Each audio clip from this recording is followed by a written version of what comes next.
Hello, everybody, and welcome back to Encounter Roleplay. My name is Will, and we're back today for another episode of The King's Hustle. And yes, we have the full cast and crew back together at last to get up to more shenanigans together than ever before. So let's go around the cast and crew. Let's remind ourselves of who we are and, of course, who we're going to be playing tonight. And let's start with our MC for tonight, Metamancer. Meta, how is it going? Hi, guys. How's it going? I'm doing well for the most part. My picture is up again because I have migraine.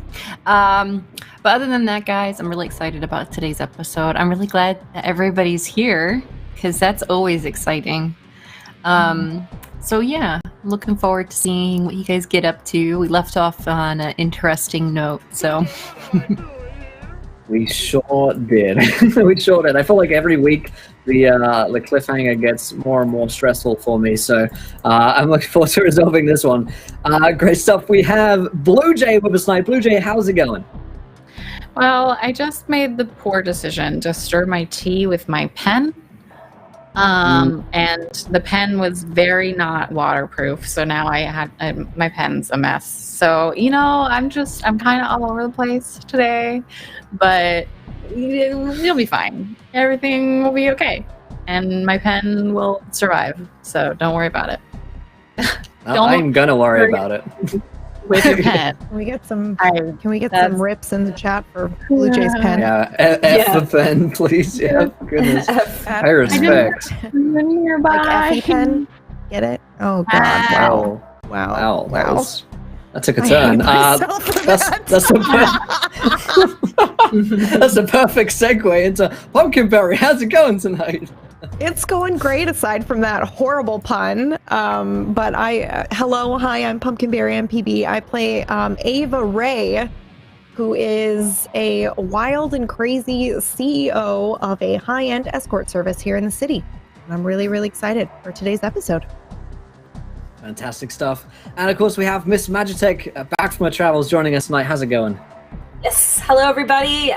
Miss Magitech here. I am playing Sana, our musician of the group. Sana was absent last week, but I am happy to be back, and hopefully, the rest of the group didn't make terrible decisions and stuff. We'll see. I made zero promises for all of my terrible decisions. Great stuff. And of course, last but not least, we have Mad Morph back with us tonight. Morphy, how's it going, my friend? Doing well, excited for the episode. Hello, everyone.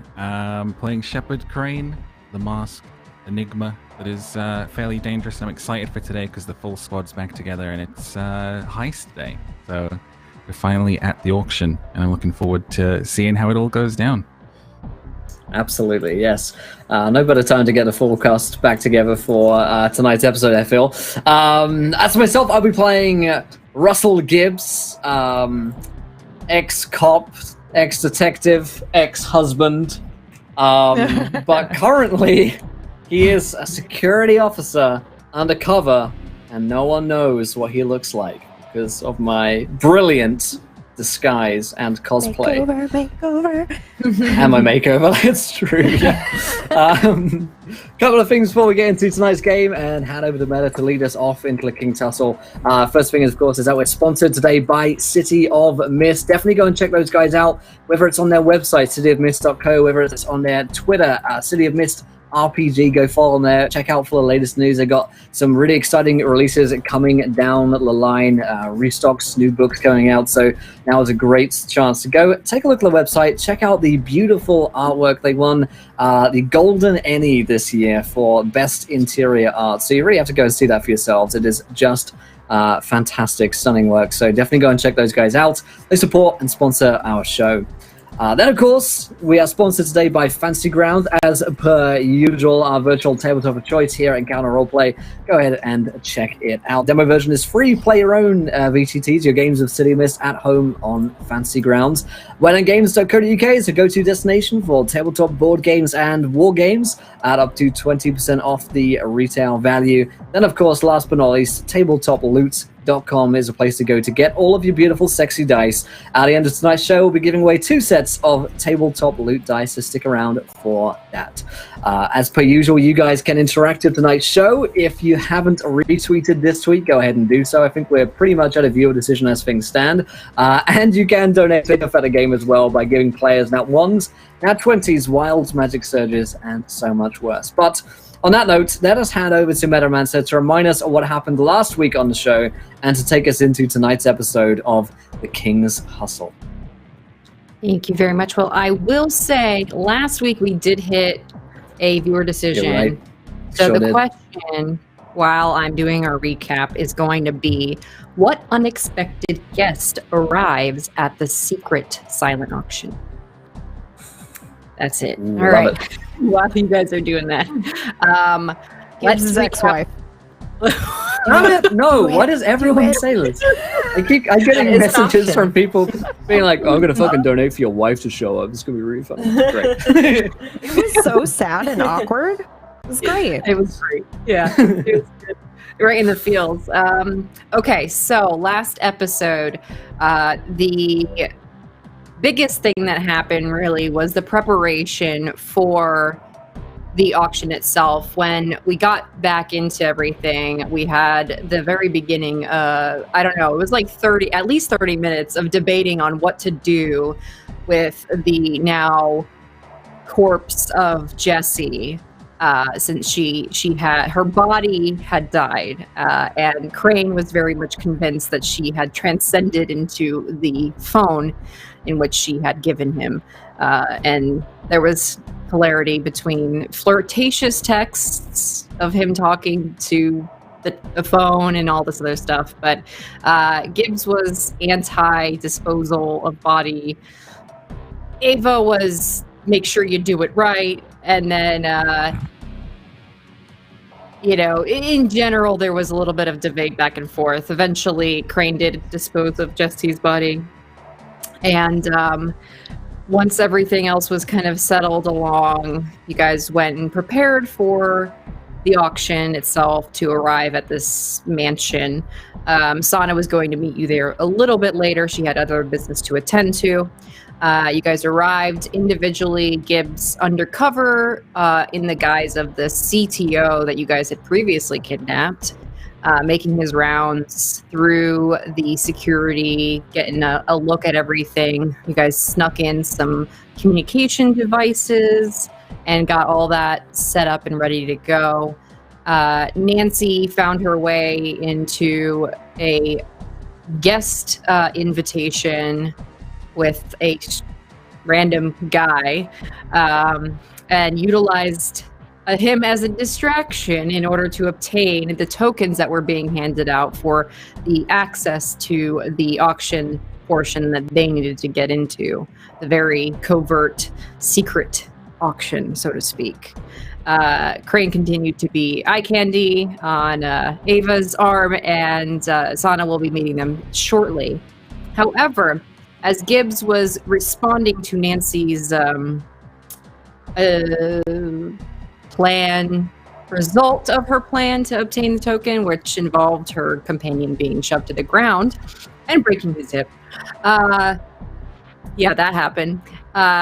Gibbs noticed something peculiar in one of the security cameras. A old friend, well, maybe not friend, but the bronze statue that he saw in one of the security cameras, pretending to be said statue at the, collector area. However, he knew that it was, in fact, none other than the one that they had previously encountered. And so that is where we will kind of segue into everything. We'll give people a few more minutes to do the poll and all that, but I'm very curious to see Jeff Goldblum. Okay, yep, that's fun. Okay, let's pick up with Sana. You're arriving. We'll talk about what happened prior later, but at this point in time, you're arriving. You do have your own invitation, so you don't have to worry about trying to coerce your way into the party. You are aware of the drop location to pick up your communication device as well. Had you guys told Sana about Jessie? Because she was not present during the time that all unfolded. Will wants to not have to argue that a person is a phone again, but Gibbs may not have told her. Yeah, last I know is Jessie, had a hole in her. That was the last I saw her.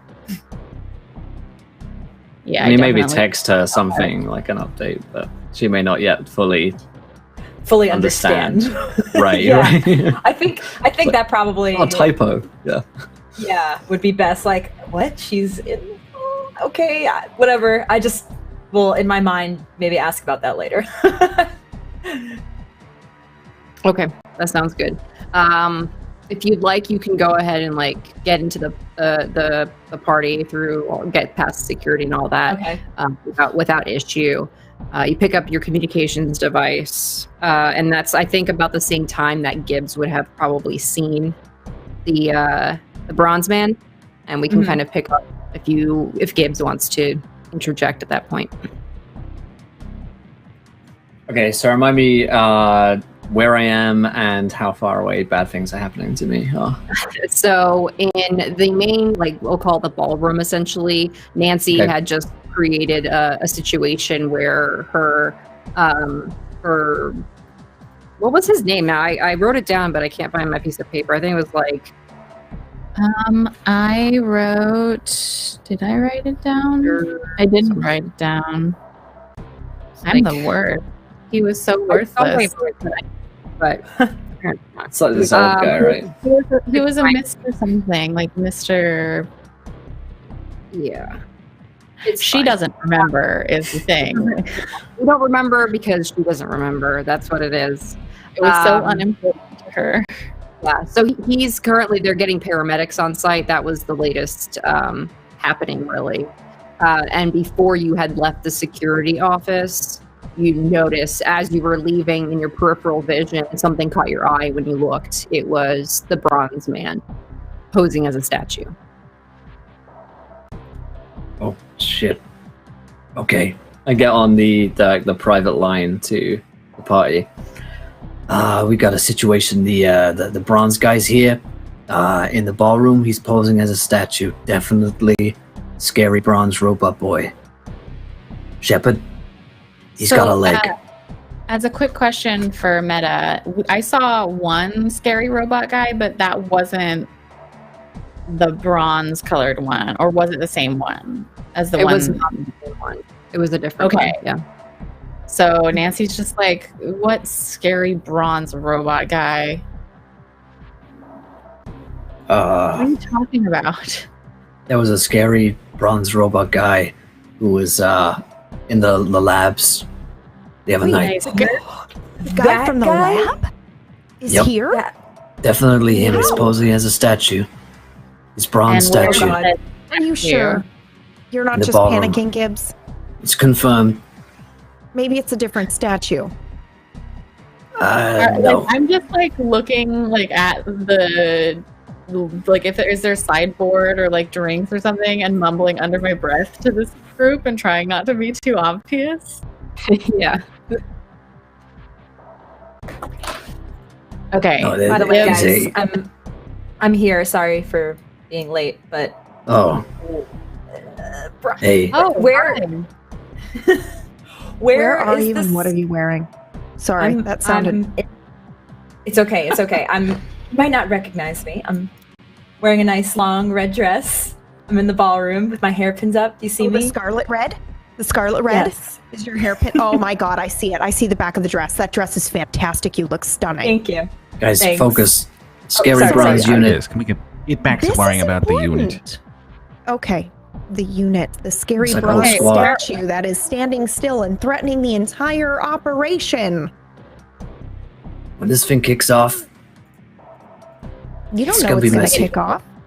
Okay. Where is it? Where is this thing? Tell me where it is. I'll go check it out. I'm looking into it, and I'm gonna get Right. closer. You have Jesse's phone. Yes.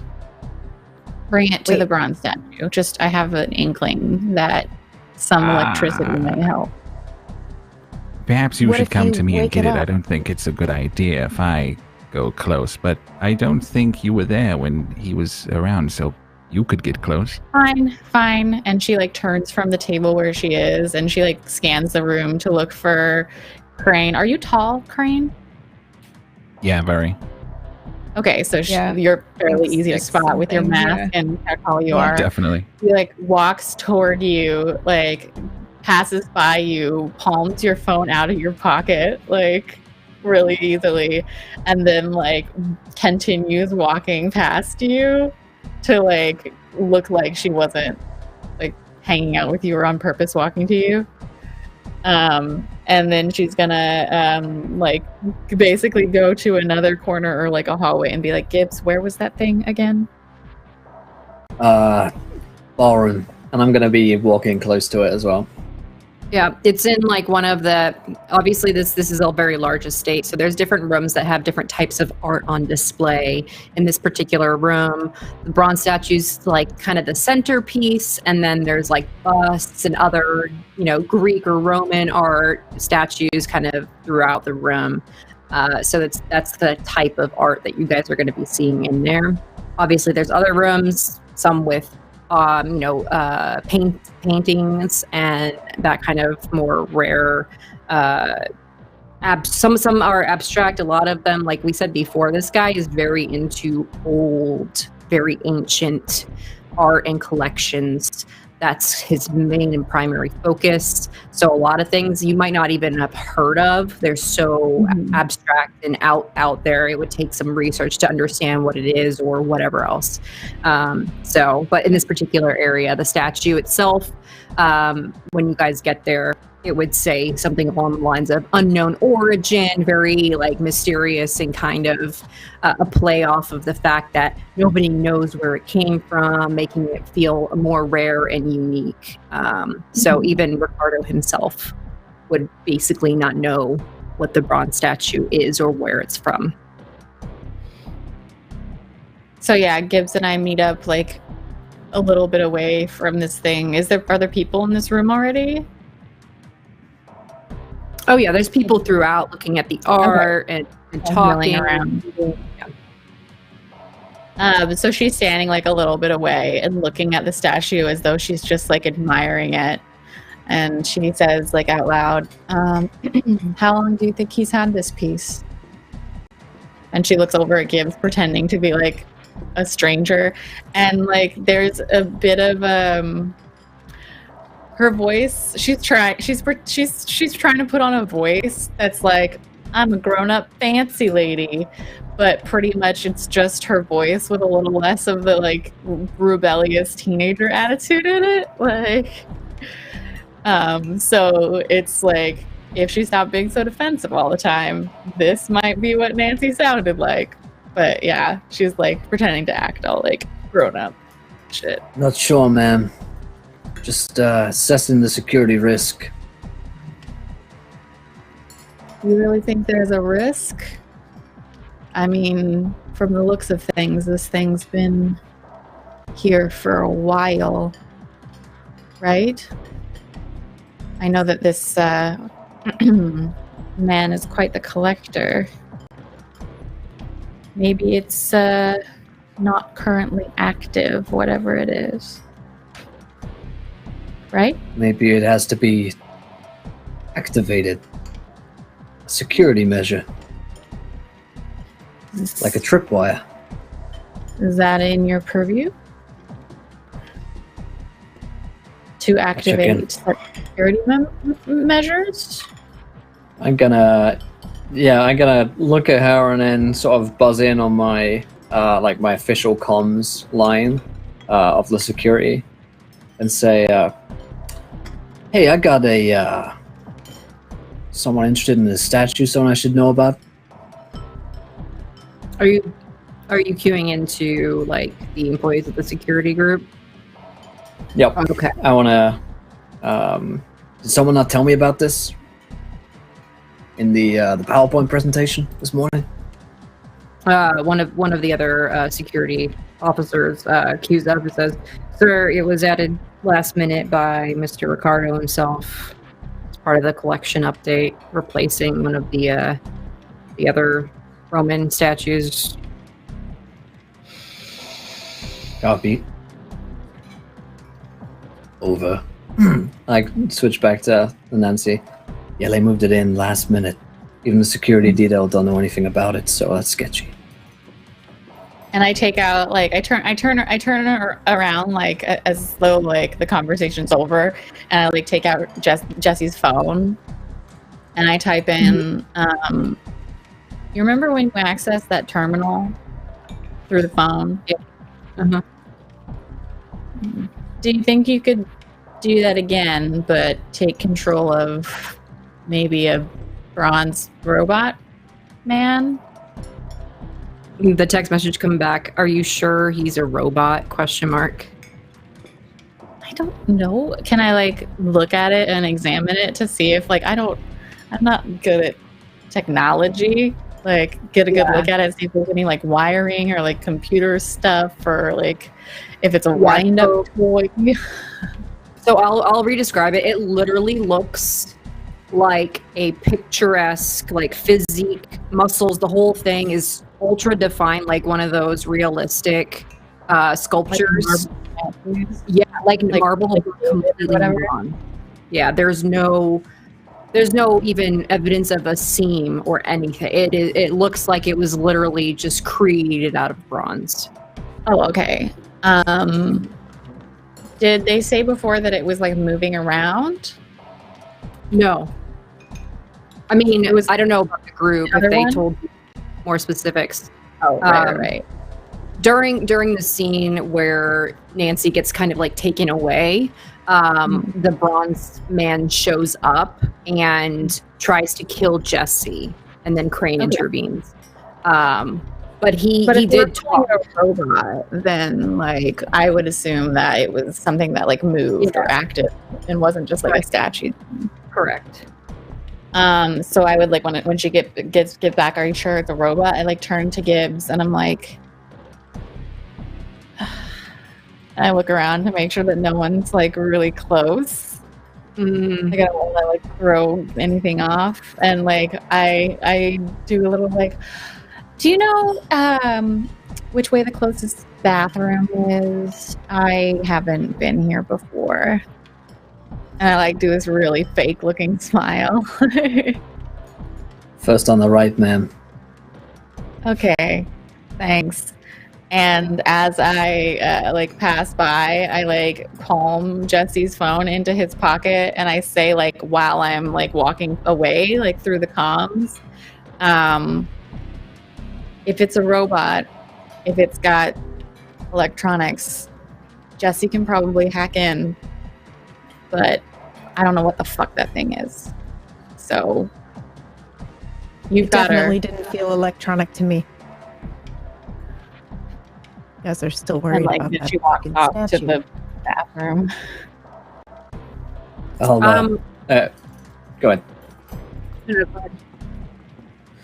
Gibbs would just say like, yeah, copy on our comms line, and he will check it out. But he'd also say, you guys focus on the main objective. I'll check this out. Okay, but we kind of need you for the main objective. Well, I'm Yeah, using his when are fucking we Jesse going? phone. I'll be as fast as I can. The Jesse phone. Worrying Yeah, don't- about oh, wait, you- stupid Don't you statue. phone don't you now. start. No, don't you She don't you gets start around, man. me, Gibbs. She gets Careful around. passing dude, her around. Okay, like Crane, don't get your panties in a bundle, all right? Your girlfriend's safe somewhere else. I don't know. Me, with enough man. Okay. So, when are we going to I the? I trust Jesse. Legit token, because I didn't get the whole like spiel. I don't know when or where we're supposed to hand this token in. I'm assuming it's when the secret auction begins, but we need more than. We only have one, and I think we need 3 total. So we need 2 more tokens, which I think Magitech and I might be able to grab. But Gibbs, I think you're supposed to go down and check out the vault. You're head of security. I'm on it. I check. Are you? I text Jesse. Yes. I'd say for like gritted teeth while I'm like trying to text and speak at the same time and smoke. God. I text Jesse, can you check this thing out for me? Text message comes back. Take a picture, please. She doesn't have eyes. Don't forget. Oh shit, how do I get the camera phone on this thing? Damn it, Oh my David. god! Where's the camera? Is it an app? Is it a camera Oh, it's app? not an app. It's the little Is it in camera the App icon. Store? No, it's The the App little Store. icon at the Icon. bottom. Where's AOL? Gibbs. How do I Gibbs. bing Just- something? Gibbs. Yeah, oh, Look at the okay, got look it. at the bottom. You see the bottom tray? Okay, yeah. Just open that. Click that with your thumb. Oh wait, no, that's Okay. Siri. Don't take a Siri. blurry picture, okay? Siri, Yeah, and also bring me the camera app. no. Oh no. Oh. Okay, okay, I got After a it. little bit of struggle, Okay. the camera, like the app on the phone, opens to the camera. Okay. Did it. Text message. Okay. Here you Alright. go. Now. you And just- there's you like hit a that same sad button crying again. face. You hit that same button again to take a picture. I got it. Okay. And Text now- message. Gibbs, the statue, not the paintings. No, Oh, Gibbs it's on accidentally selfie opened mode. it to selfie mode and How do I took a switch the picture. camera around? Yeah, How do I switch it selfie. around? You're beautiful. Up in the top right corner. You're up in the top Okay. right corner. You're just gonna need to tap the button. It's got a little, Little arrow. arrows. Yeah. Okay, yep. I got it. I just Okay. just Only like tap it once, though. unflattering angle of Gibbs, like in the selfie mode. Takes like Old snaps shit. like nice It's photos. like Hey, would you do a investigation roll for me, Gibbs, so I can God. use your results? Yes. Okay, 2d6. Let's see if I don't think I have any bonuses in phones. If anything, I should have a negative in this. Let's see. Technically Please. challenged, -1. Should add that to my next level up. Piece of the puzzle. You know. Yes. Sense danger. I think those are my only two. Yes, that's good. Okay. And roll. That is baby, Hey, 11. nice roll. Okay. So, I will let you basically direct what specifically Jesse can search for and then give you an answer. So feel free to, if you want to Cool. open it up to the group, you can, but 2 specific questions. Depending on what the questions are, I won't be able to give you every answer because even with Jesse's capability and access to the internet, really, she has to look for something that exists in a photo and that you guys know nothing else about. So keep that in mind. Okay. In that case, I will. I'd ask, how is this activated? And I'm assuming that it is able to be activated. Okay, what's your second question? Or do you want me to try to answer that? Yeah, I think so. Okay. Second option, sorry. So Jesse will say basically, unless there's some kind of evidence of it actually being robotic in nature, I don't think it can be activated.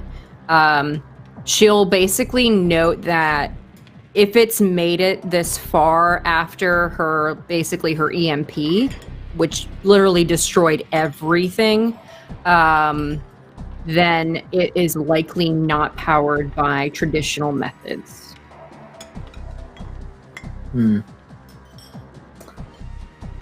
How many questions do I get? 2. So Two? that one. Okay, so any ideas what I should ask? I want to know how much it's worth, but that's just me. You guys basically have the characteristics of the face and the body, the bronze being potentially useful in a search of like what period or time period would it maybe come from, that kind of thing. Historical references, things like that. What else can I throw at you guys? Its actions could be considered Yeah. as well. And just kind of try and throw Or some things out there for Yeah, you. weakness, I guess, is the other thing. Is is there something that, assuming this is bronze, I guess, is there something that we could use that would work effectively against bronze? Jesse responds with, "Can you heat something up to about 1,700 degrees Fahrenheit?" Question mark. Good luck. Okay. Okay. Well, She's basically saying bronze melting point, 950 degrees Celsius. Do we have anything that could do that?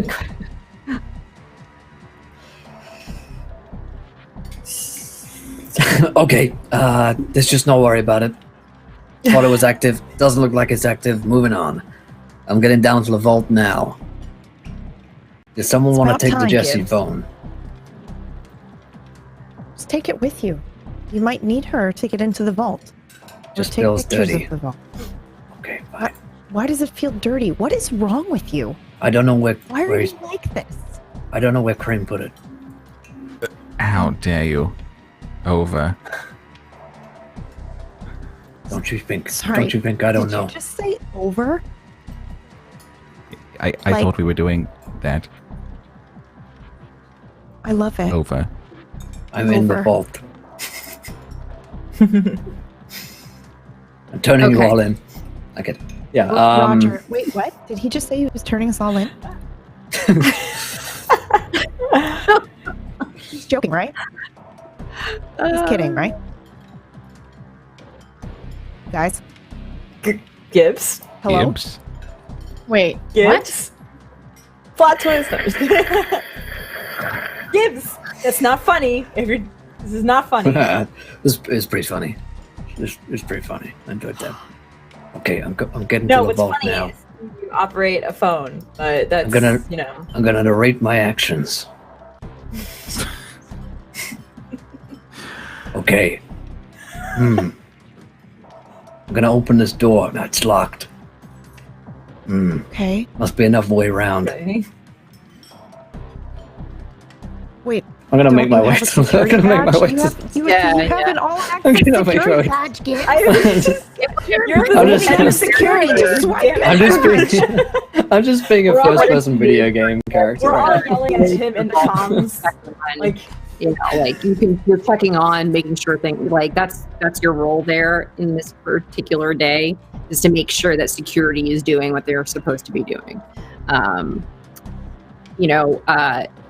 Ricardo doesn't know you personally, so you also have that benefit.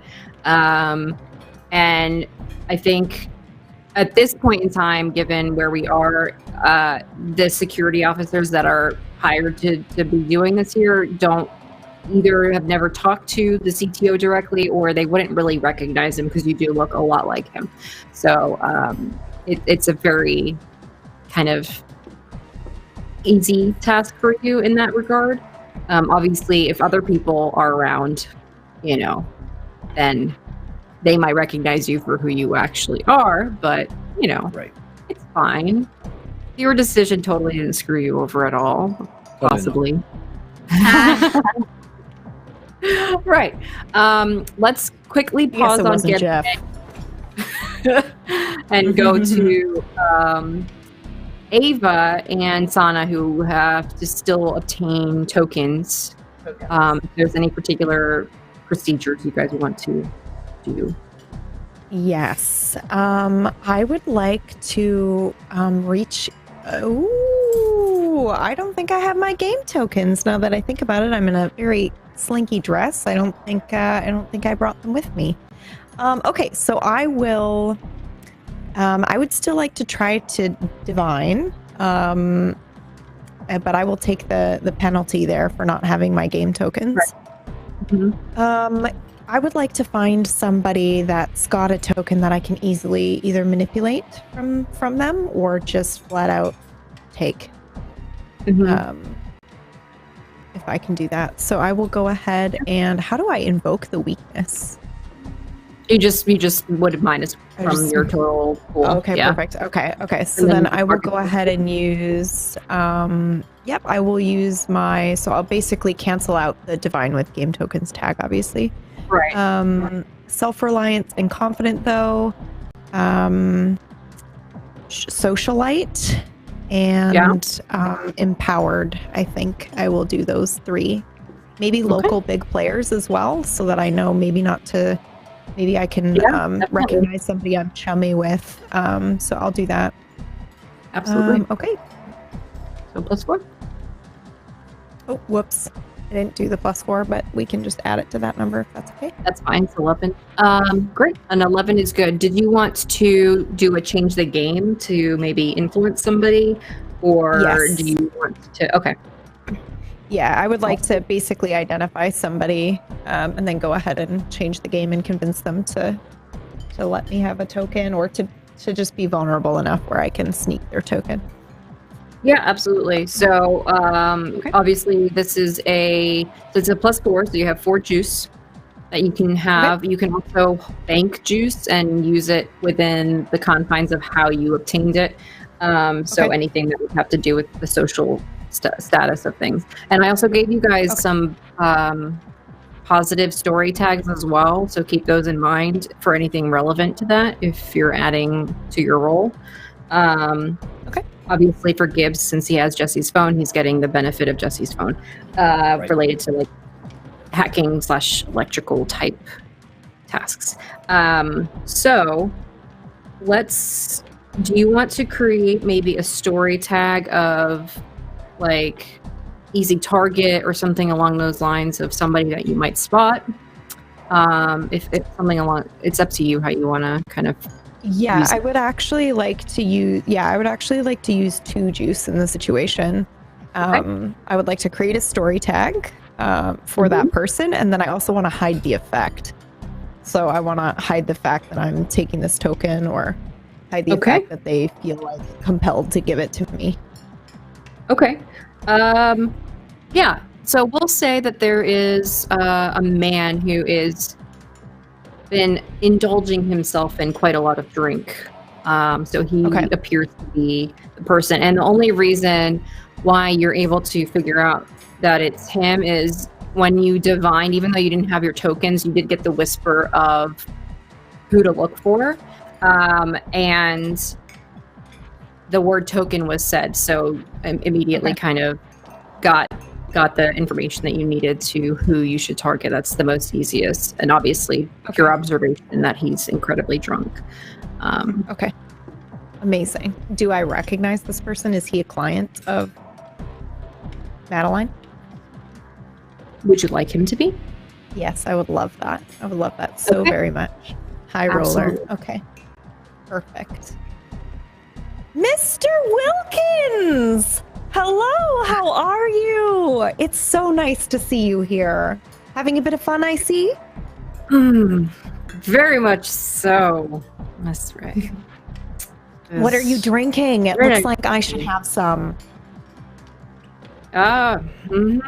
Champagne. Always champagne. Oh, always excellent taste, Mr. Wilkins. You look absolutely delicious. You flirt. Thank you. I hear, and she leans in and she whispers, I hear there's a secret auction later tonight.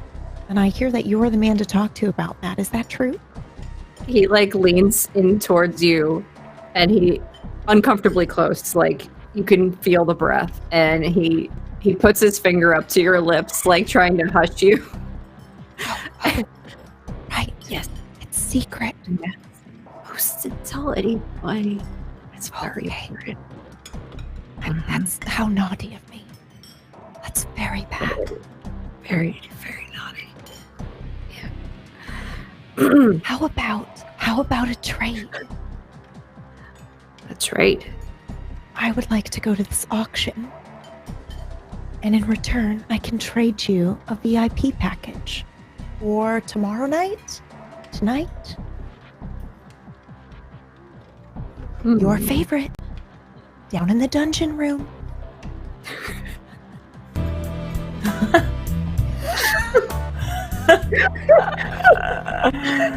Damn it, Will. There's that jazz brother. It's so hard to play drunk NPCs. Okay, so he kind of like looks over to you. He's very flushed because he's been drinking a lot, and he's kind of a little bit embarrassed as well, but like in a good way, you can tell. He's like, I don't know. Oh, I'd just be spending my money anyway, so sure. And now you can spend your energy instead.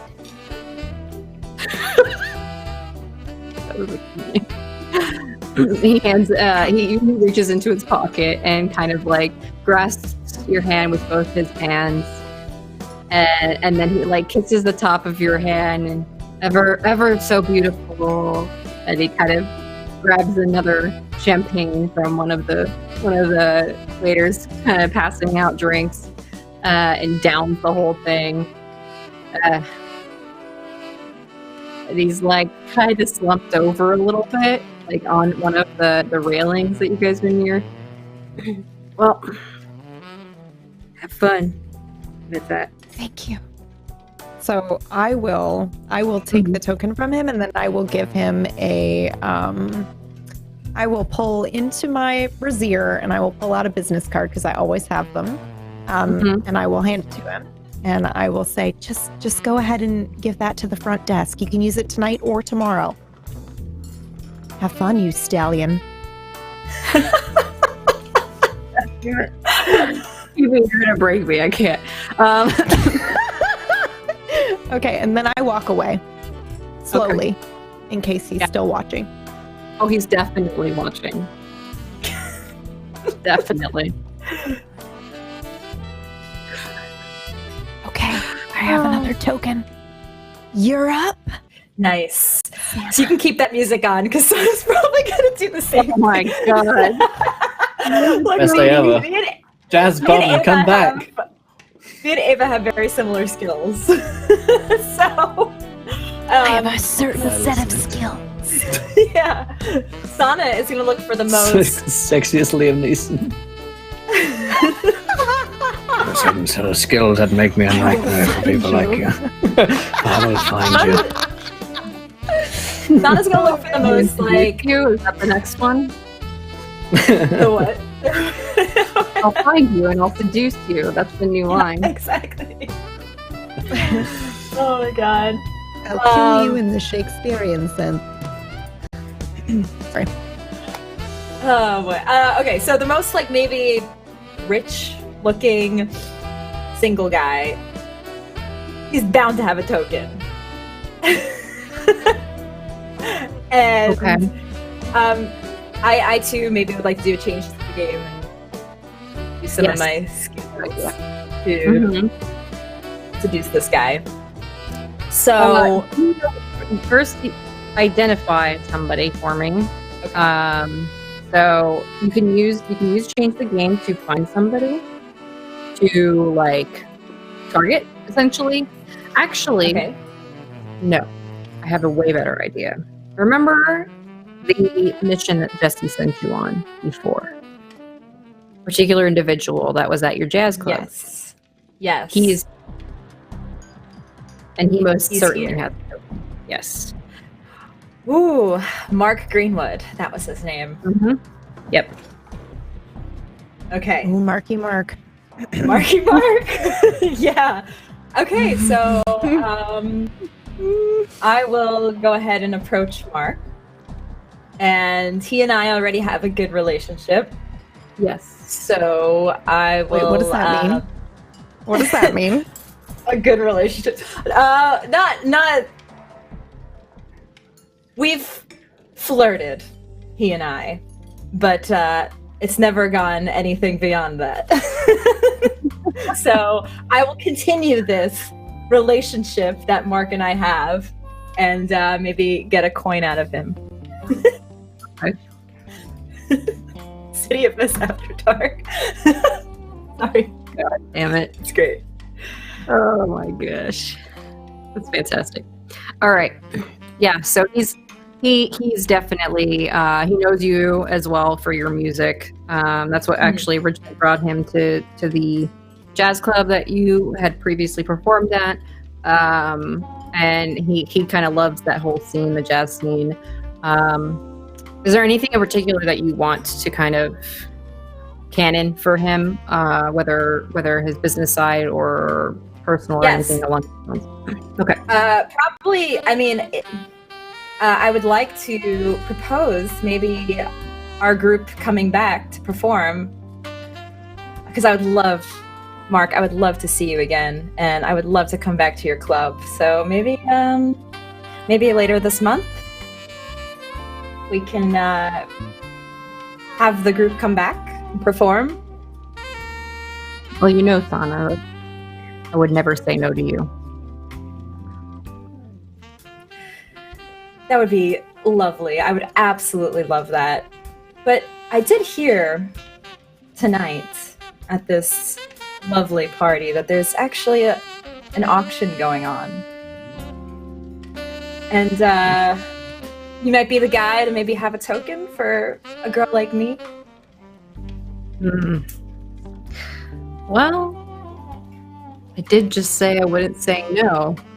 However, maybe you might consider dinner at some point. Not with your group, just you. You know what? Sure. How about after the next time we come out, I'll stay late and you and I can grab dinner and maybe some drinks. I think that could work. I look forward to it. He smiles at you and puts the token on the table. It's like one of those, bar top tables. Slide it. I slide it over into my pocket. Yeah. And kind of, he lifts his glass of scotch and kind of cheers to you, and then takes a sip and places it back down. I take my wine, be seeing you, and walk away. Oh, the ladies of this show are fantastic. Yes. Okay, Ava, I got one too. The whole time I heard all of that, and I am ashamed. Why are you ashamed? Can't you just out and out steal from a guy nowadays? You gotta promise them shit. What was that about a dungeon? Really, Eva? Yeah. I mean, we have to have a dungeon. Do you know how popular dungeons are? No, they're very popular. Don't. Yeah, okay. Well, you should come by sometime. I don't think so. Anyway, we got it now, right? We're good? Yeah, we're good. Yep, we got him. Mission accomplished. She side eyes the old man that she hip checked earlier as he's being taken out of the ballroom on a stretcher. Yeah. That's much more mostly dealt with. And now somebody from this is cleaning up the broken glass shards that inevitably fell over from people dropping their drink and stuff like that. Oh yeah, breaking a guy's hip is a much better way to go about this. Much more legitimate. Yeah, totally. So did either of you ask where this fucking thing is supposed to be? We're just gonna wander around looking for someone taking tokens? I'm sure we'll know when it happens. I mean, it's secret, but I'm sure that we'll see people leaving. We know other people that have tokens. The token, by the way. Oh no, I should. I looked down at it to see if there's any indicator of when or where it should be used.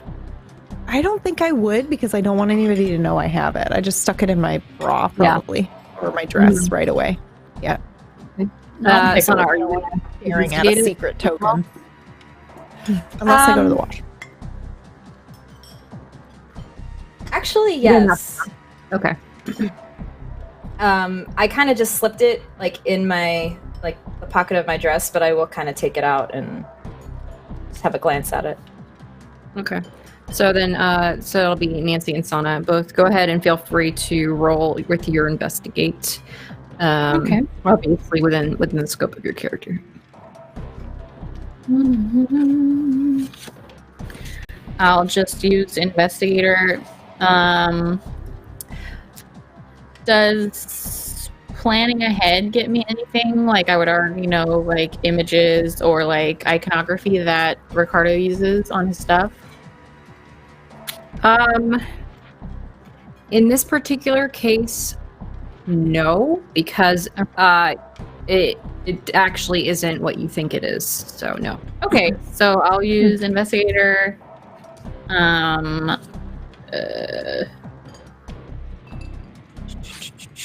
Probably cover my tracks because I don't want like to be like just taking it out and like looking at it in the light. Just making and then independence because I'm not asking like the rest of the group or like trying to like work with anybody on this. I'm just like I can do this by myself. No one else is gonna get it done. Right. Yeah. So let's see. Wow, 7. I'm gonna use snooping around. I think that's the only applicable one for me. Are you gonna relay it, Anna? Am I gonna? Like, are you describing what's happening over comms? Like when you look at it? I will. Yes, if I notice anything interesting about it. Okay. Yeah, that's a miss. So Which you can probably ask me a not, question, but the answer won't probably give you too much indication on something. So I have 3 questions, Yes. but you're gonna give me like a vague or maybe not useful answer. Is that what the? A 7 to 9 is a mild success. It is a hit. It's just not going to be. Basically, the options are going to be. I'll give you answers as long as your questions are appropriate, but it might expose you to danger, or the clues might be fuzzy or incomplete. So that kind of. All right. So can you just give me like when I like I don't know go a little bit away from the party and like bring it out of my I don't know pocket or just like the palm of my hand where I've been like keeping it. Like what does it look like? So the token is very unique. The size of it is relatively small, but it's maybe probably the size of like a silver dollar, we'll say. That's probably the closest I can think of as far as size comparisons go. So obviously bigger than a quarter. The strange thing that you'll notice though is that it has a it's a perfect circle. It looks like a coin actually. You would say it almost looks like a currency, but neither side has anything that would indicate what the currency where it's from. However, it reminds you a little bit of some Asian coins where they have the square in the center. This one particularly has a circle. That's cut out basically. This is not something from your clues. You can physically like look at both you and Sana would see this obviously, and Ava, if you glanced at it, you would have noticed this as well. The weird thing when you actually do really look into it, you could swear there's like almost microscopic, very small hieroglyphics. It's very hard to see them. But it looks like they are there. Okay, can I guess this is one of my questions is like what can I make out of these hieroglyphics? And the way that I'm like trying to make it out is I like take my phone out and I take a picture of it like zoomed in a little bit, and then I take the picture and I like zoom in even more on the image to try and like make out like in bigger quality what these hieroglyphics are. Okay. So that would be like the first question then, since the first one wasn't really like a question, or is that the second question because you revealed the hieroglyphics itself was the first question because you have to really examine the coin. Yeah. The second one would be, what are the hieroglyphics? Yes. We're not sure. They're like ovals or discs. It's very hard to tell. Again, with the 7 to 9, so you would need like a proper high resolution microscope kind of deal to really see what this is. Okay. Can I see anything in the party rooms that I've been in before that might be like laid out to read something like this? Like, can I recall from like walking around that this would seem to like fit with? No. Okay. No, this is very, very much not like anything you have seen. Like, not even none of the patterns, none of the way that the disc looks at all. Okay. Is it what kind of metal is it? Sorry, like color. Just so I know. You have for my no brain. idea. The color is kind of it's not bronze, but it's kind of got that kind of feel to it. It's not shiny by any means. Okay. So it's like a matte bronzish color. Yeah, maybe bronze Okay. brass. Maybe it's hard to tell exactly what kind of metal it is. I just wanted to know for like visuals for my brain. Okay. So gotta get a closer look, huh? I'm trying to think like what could I use? I feel like she's like looking at this and she's like trying like and she's like put it back in her like pocket or tiny purse or whatever by now. And she's like looking at her phone, like the picture she took, and like trying to get a better glimpse of what these marks are on it. And then she just like really frustratedly huffs like with the comms open. So like if someone would be like, "What's up?" Like otherwise she probably wouldn't share, I don't think. With the whole independent tag being in use and all. Does anyone? No? Okay, it's fine.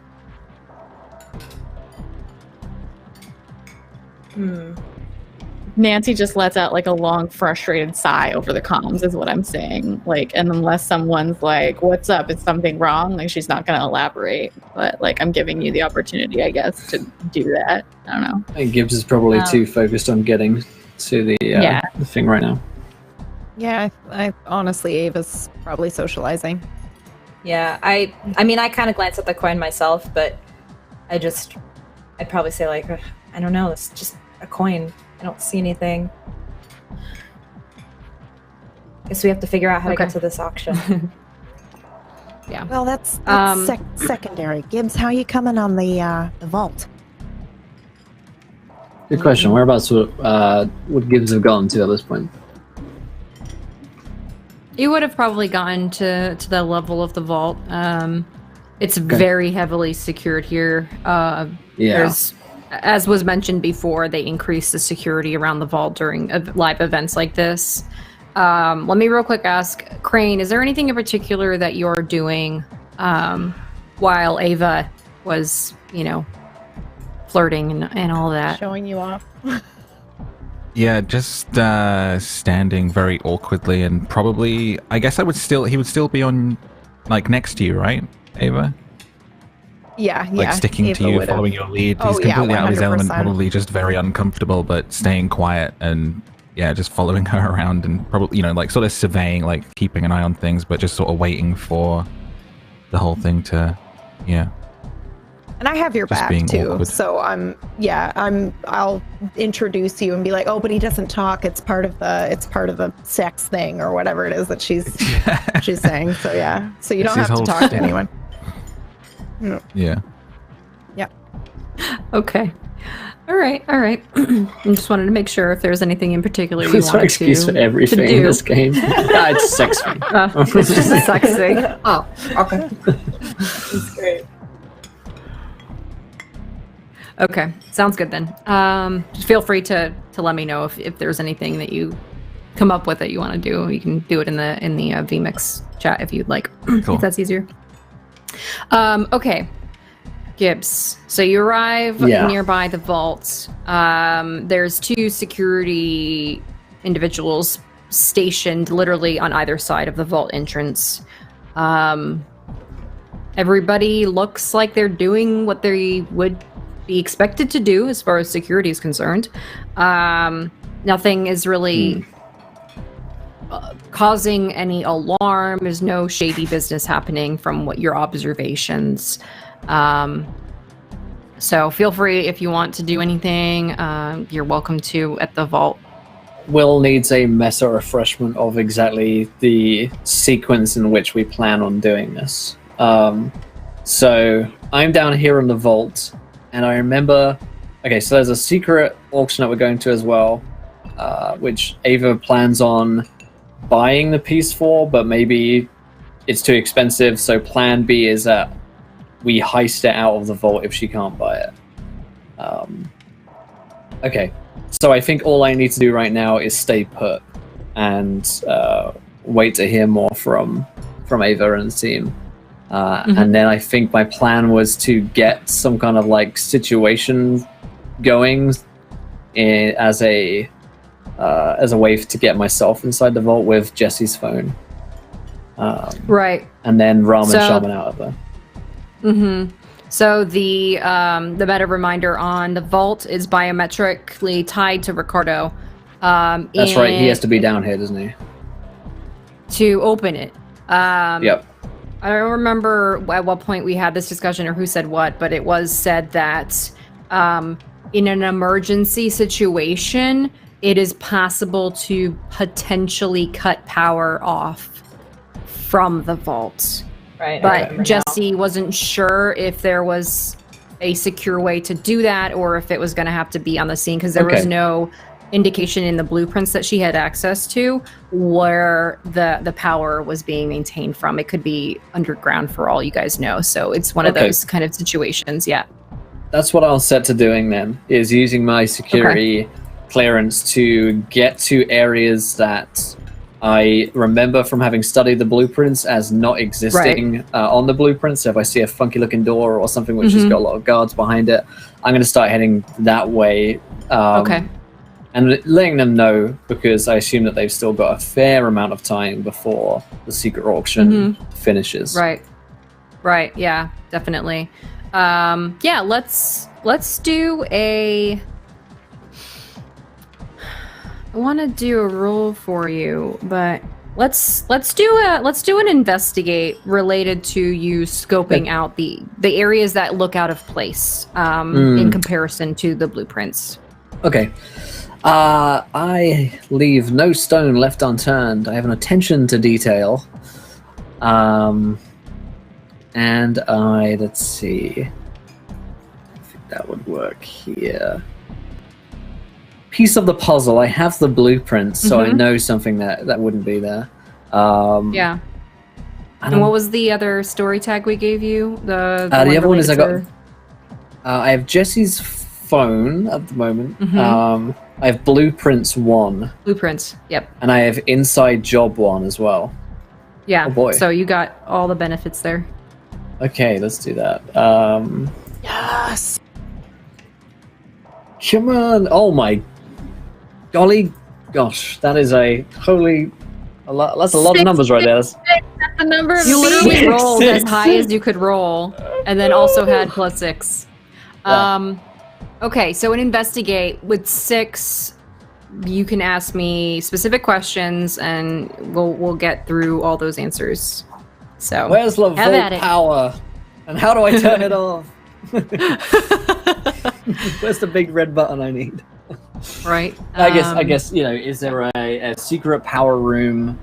I guess I already it's inferred that there is. So where is the secret power room? I guess. Yeah. So you kind of look around, and you notice that when you're at the vault itself, the wiring isn't exposed, but you remember in the blueprints that there was a wall, and in this particular case, the wall has a door where it wasn't shown on the blueprints as having a door in that particular area. Okay. So there's a security guy stationed farther away, but you would assume, since you're the boss in this particular case, nobody's going to ask you, why are you going into that door? So in this particular case, you don't have to worry about, being confronted by people. So, yeah. Okay. So I guess I hold the rest of my questions for now, because Okay. they'll probably become more pertinent once I'm actually in the power room, like how do I turn off the power? Right. So for now, I'm just gonna breeze my way through as though I belong there. Okay. That's fantastic. Let's go ahead and roll to, as you're kind of going through the halls and like kind of getting a feel for this unmapped area. Let's do the roll call on the silent auction beginning. This is actually how you know. The tokens begin to hum in your pocket. You can feel, it's almost like it's a pitch that you can't hear, but you can feel. It's very subtle, but it is noticeable, especially for those of you who put it in your bra. Yeah, maybe. Ooh, oh! All right. I That hope feels that this is normal behavior for this thing. And I like pull it out of my bag where I feel it like vibrating against or like humming against the other stuff and like look at it. Is it glowing or anything? Or It is not glowing, but it is. When you like look at it, especially for you, Nancy, when you investigated this coin or whatever this is, it doesn't make sense that there would be any electrical or any indication of it being able to do what it's doing. So that's partly very strange to you. But there's no noise that's coming from it. It's just that like very subtle humming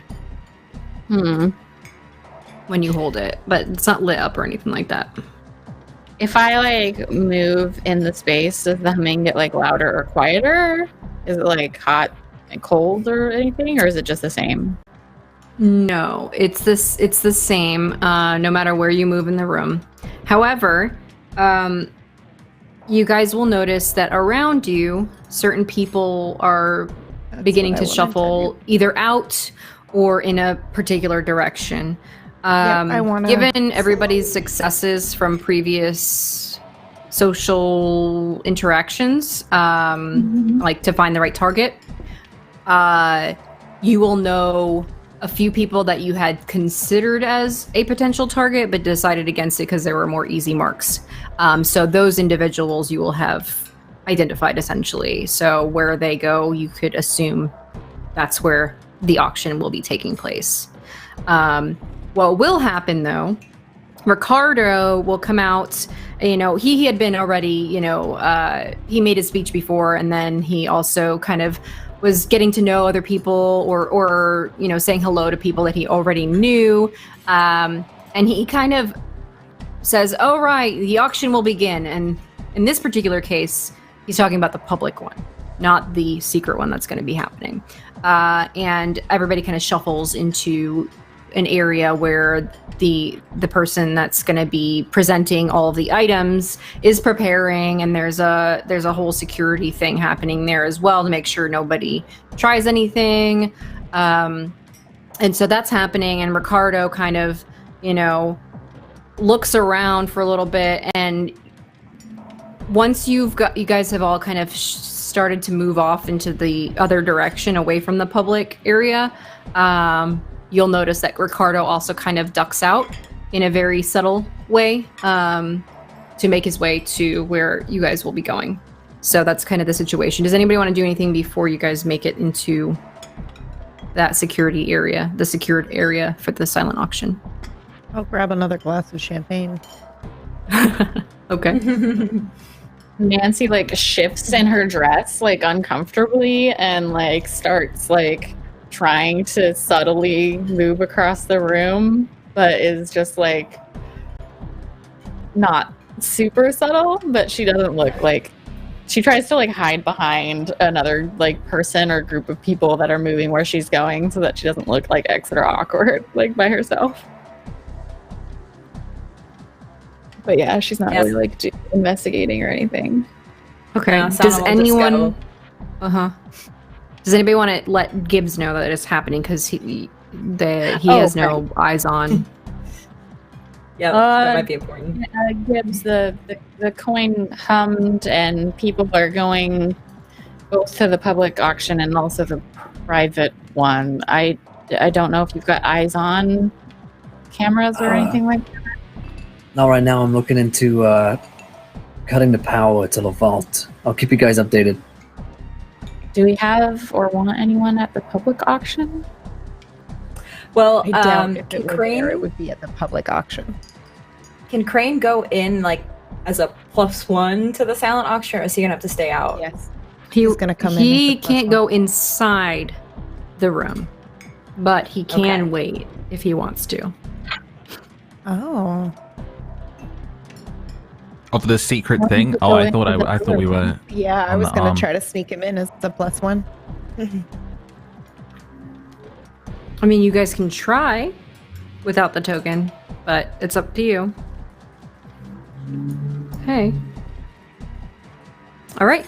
Well, we'll transition to that. Nancy, well, I don't know who's going first. Out of the four of you. Well, my thing wasn't humming in my bra, so I probably didn't notice it as soon as like Eva True. or somebody, so probably not first. Okay. That's fine. Yep, I can go first. I Okay, have a alright, glass so of you'll- champagne. Okay. Yeah, so you'll arrive at the room. Well, at the entrance of the room, there's a security guard there. There is a basket. And you can see okay. other people's tokens there. Okay, And there's a sign, that's like up, in presentation kind of format. Says that it gives you the directions on how silent auctions work for whatever reason. It basically gives you you have a piece of paper and a pen, and you write the amount and who the buyer is. The buyer doesn't necessarily have to be a real name. Whatever you decide to register under, but there is a book for quote sign in. And so that is the process. You drop your token, do the signature in the book to indicate which quote buyer you are, and then you grab slips of paper with a pen so you can provide the amounts to what you're claiming. Okay. So I walk up with my arm, or like in Crane's arm, and my other hand on a champagne glass, and I'm just going to walk up super confident, and I'm going to set the champagne glass down, or look like I'm going to set it down actually, and I'll pause for a second. Oh, here. I'll hand it to Crane. He takes it. And wonderful. Thank you. And then I will pull the token out of my bra, and I will go ahead and drop it in the basket, and I will pick up a pen and paper, and then I will turn and swapsies. And I will give him the pen and paper, and I will take the champagne back. I say, that's for you, and then I'll put my arm back in his arm and then try to escort him through. Just without Okay, stopping. let's.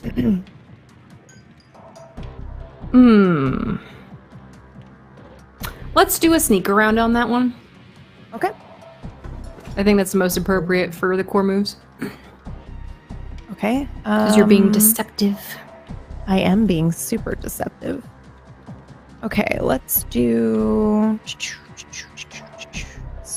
Okay, so I'm going to go ahead and do VIP in most places, so maybe this guard recognizes me. Socialite, empowered, self-reliant and confident, and showmanship.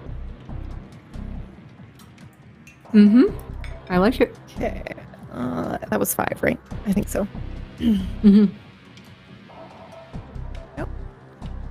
Okay, a 9 is good. 9's a hit. It is going to get complicated, but Okay. but it's not a big deal because it's still a hit. So the guard will kind of eye Crane, because it's Crane. Let's just leave it at that. Yeah. But he kind of like looks at the bin and then looks back up, and you can see maybe on his expression, Crane, you'll notice this too. He's gonna say something, but then he looks at Crane again and he's like, maybe I won't. Kind of like you can see the expression on his face. He's like, I don't give a crap about the auction, kind of like, I don't want to start shit with this guy that's definitely taller than I am and looks like he could really hurt me. So that's kind of along those lines. Is even though you were the center of the deception itself, the fact that you used Crane as part of that kind of gave the guard something else to focus on. So yeah, smooth. That's nice. That's what we got. All right. Sana next, I'm guessing? Yes. Yep. And Dorian. Okay. You won't have any issues unless you want to start something with the guard. It's up to you. Nope. I was actually probably watching that a little bit behind, watch that whole little exchange happen, and I'm just kind of silently nodding, like, and and then I'll go in. Perfect. All right. Nancy. Yeah, so I like walk up to the door, like right behind another like group or like person who is gonna go through, and I see the whole like setup, however it is, and then she like sees how the person in front of her is interacting with the guard or like whatever they're doing, and tries to like imitate them. But she's also really curious about the coin, so like she would like show it, drop it in, and at the same time try and like sleight of hand get another coin so that she can keep it. Okay. She just Let's do a sneak around. A closer look at it. Later. So sneaky as a spider. Cover my tracks. And nosy as hell, probably, because that's the only reason she wants to keep it, is because she can't like let it go that she didn't understand. I mean, you did take the diamond, so I'm not surprised. Yeah.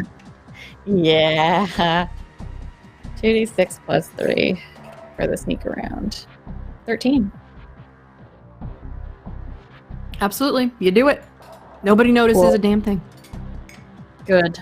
So now she still has the coin, just because, like, I don't know, it's the fact that she couldn't figure out how it was working made her like need to figure out. She doesn't like to be bested. Yeah, absolutely. Curiosity. So, all right, very good. So let me quickly describe this room. There is only one entrance, the one that you came from, one exit, the one you came from. This room is very secure. Inside, there are only 5 artifacts to bid on. None of them look like a pen, or a quill, or really any writing implement. The closest that you can see is a set. You guys probably don't know its origin, but for description's sake, it's the paintbrush and ink that is used for Chinese writing, the more traditional kind for like paintings and things like that. That's what you see with a scroll that's already been laid out. Everything is enclosed in glass, so as to not, let people touch ancient important artifacts. Everything obviously has a label or description. So if you guys were to investigate, you would learn more about whatever it is supposedly that is up for auction. So that's one thing. That's the only thing that really comes close to writing implement. Definitely not in the description that you have previously gotten from Camilla / other sources relating to your mission, but could be a potential. The other things that you guys will see is there is a statue, very Greco-Roman influence, very much like the room of statues that you guys saw before. So it might be from the same collection, it might be something else, you're not really sure. But they're all, very distinct, high quality, either restored or almost look like they're brand new, with the exception of one. It's a Egyptian vase. It's got a crack in it, maybe recovered from a pyramid at some point or another artifact dig of some sort. So those are the first 3 items that you will notice. And then the last 2 items, one is like a plate, again, Greco-Roman influence. It has the designs on the edges depicting men fighting, and it's very typical of a lot of the way that not history necessarily is told, but stories are told through the art that's found on a lot of these types of plates or vases and things like that. So that's another thing that you guys see. So that's 2 Greco-Roman artifacts, 1 Chinese, and 1 Egyptian so far. I'm just pointing these out so you guys kind of get a feel for the different cultures that are involved in this particular auction, because they might be helpful. The last artifact that you guys see is a piece of paper, and it is written in Latin. If anybody reads Latin, I will give you what it says, but the paper itself looks very boring. It's a piece of paper, basically, a very old piece on parchment, obviously, but it doesn't really look important necessarily. But it's there, again, encased in the glass. Everything's encased. So those are the 5. Like, what are they? So this particular piece of paper simply mentions a story of a bronze man. That's it doesn't fully translate the entire text as per the idea behind the fact that, you're buying it, you can go find out what it means and says, basically. So there's that. But the tale of the bronze man is the rough translation. So that's kind of so when they put this up for auction, they present it as the tale of the bronze man, like on parchment? Correct. Yes. Okay, I will bid on that. Yeah, so the bidding will work in the way every single item has a box. Okay. You put the piece of paper with the amount that you're bidding. Again, because it's a silent auction, it doesn't go by means of regular auctions where people, increase their amount, out loud. Okay. Yeah, yep.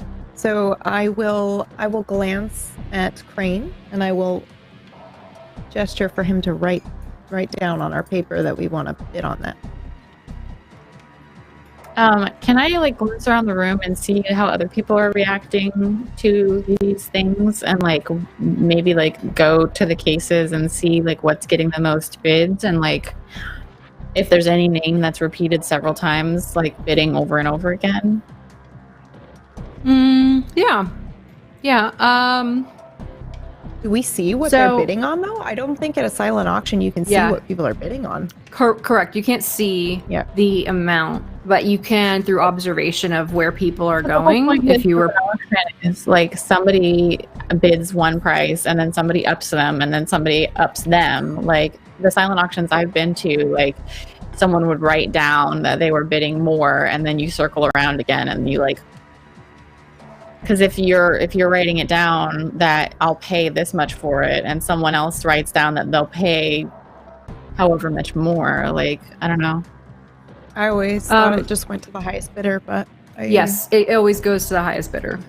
Whatever the highest. Back and forth, right? So that the price goes up. Correct. Yeah, but at a silent auction where the items are really high in value and the people have a lot of money, then it's just kind of you better bet. You better put everything that you have in it, or you're not going to get it. So then people overbid. It's very much a gambling thing in this particular case. Because nobody is talking, really. They're observing, and the people in this room, Ava will especially know, the Nancy and Sana and Crane being in here is throwing off a lot of the high rollers. The people that know each other here, because they know how far somebody is willing to go. And Ricardo specifically chose people because he knows how much money they have that they're willing to spend on certain items. So you guys are unknown factors for them. So they're not sure if, like, maybe Ricardo invited you here because you guys have a lot of money. Like, there is an element to the way that this game is being played. So for Ava, because you know some of the people that are in here, whether they're clients or not, it's not really relevant. You just know that there are definitely people here of great influence. Sana as well. You would know certain people definitely have quite a lot of cash. And because you guys had time to get to observe a lot of these individuals before they got in here even, every one of you guys should know the types of people that you're dealing with in general. So that's kind of where you're at with this. So it is very much a gamble, is get the amount. These people will spend a lot of money. And that's kind of how it plays out, is whoever has that highest bid. I still have three questions that are banked, saved for anything in relation to dabble in collecting, because I spent a couple nights like studying up pretty much. Absolutely. So I would like to use one of those right now. Okay. How much do I need to bid to get that bronze? The paper? Yeah, I want the parchment. Let's go. Let's do it's the least interesting item here. And a lot of the people that are here also don't really understand why it's being included necessarily. We'll go with the 2.5 mil on this particular one. Okay. You'll get that from the general idea behind a few of the other items, especially artifacts that are from like ancient Egypt. Those go a lot higher because people are very intrigued by the concept behind it, and it has a lot of myth around, like, either it brings luck or whatever other things like that are much more tied with the ideas and what they represent versus a piece of parchment paper that tells a story. Like, there's no symbology for them in that regard. So yeah, that one would be on the lower end, like 2.5. Okay. So Crane had the paper, right? Yeah, thank you. Yes, when you please, gestured. yes. So I knew you were going to do this. Yeah. So. Okay.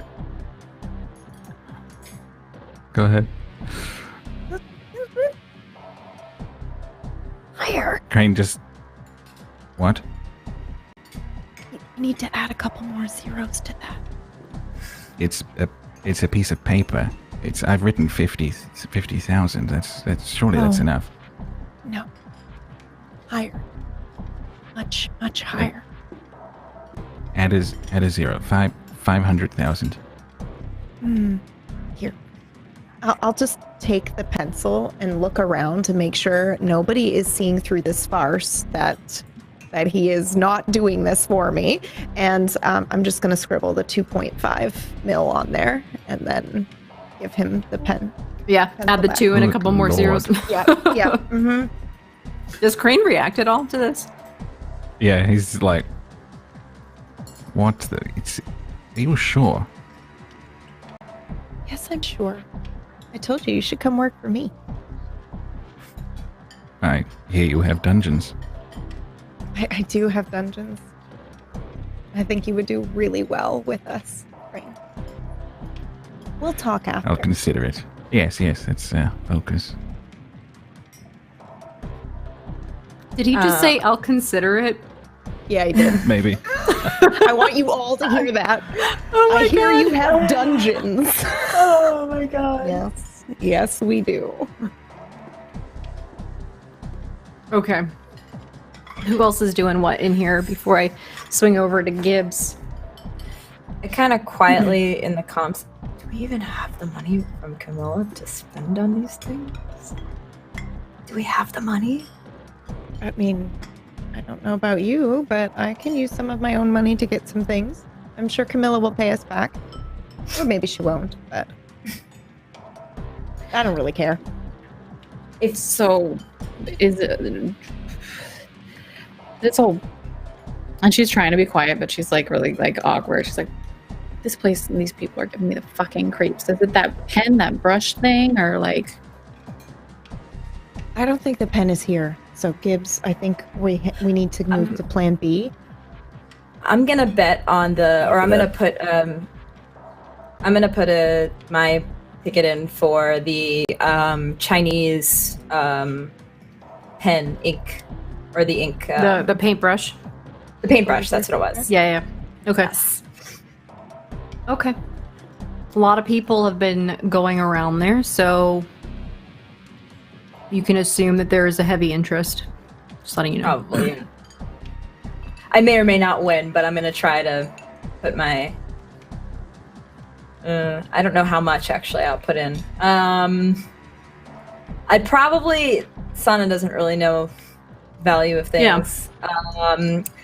She'd probably put like 750,000. That would be her.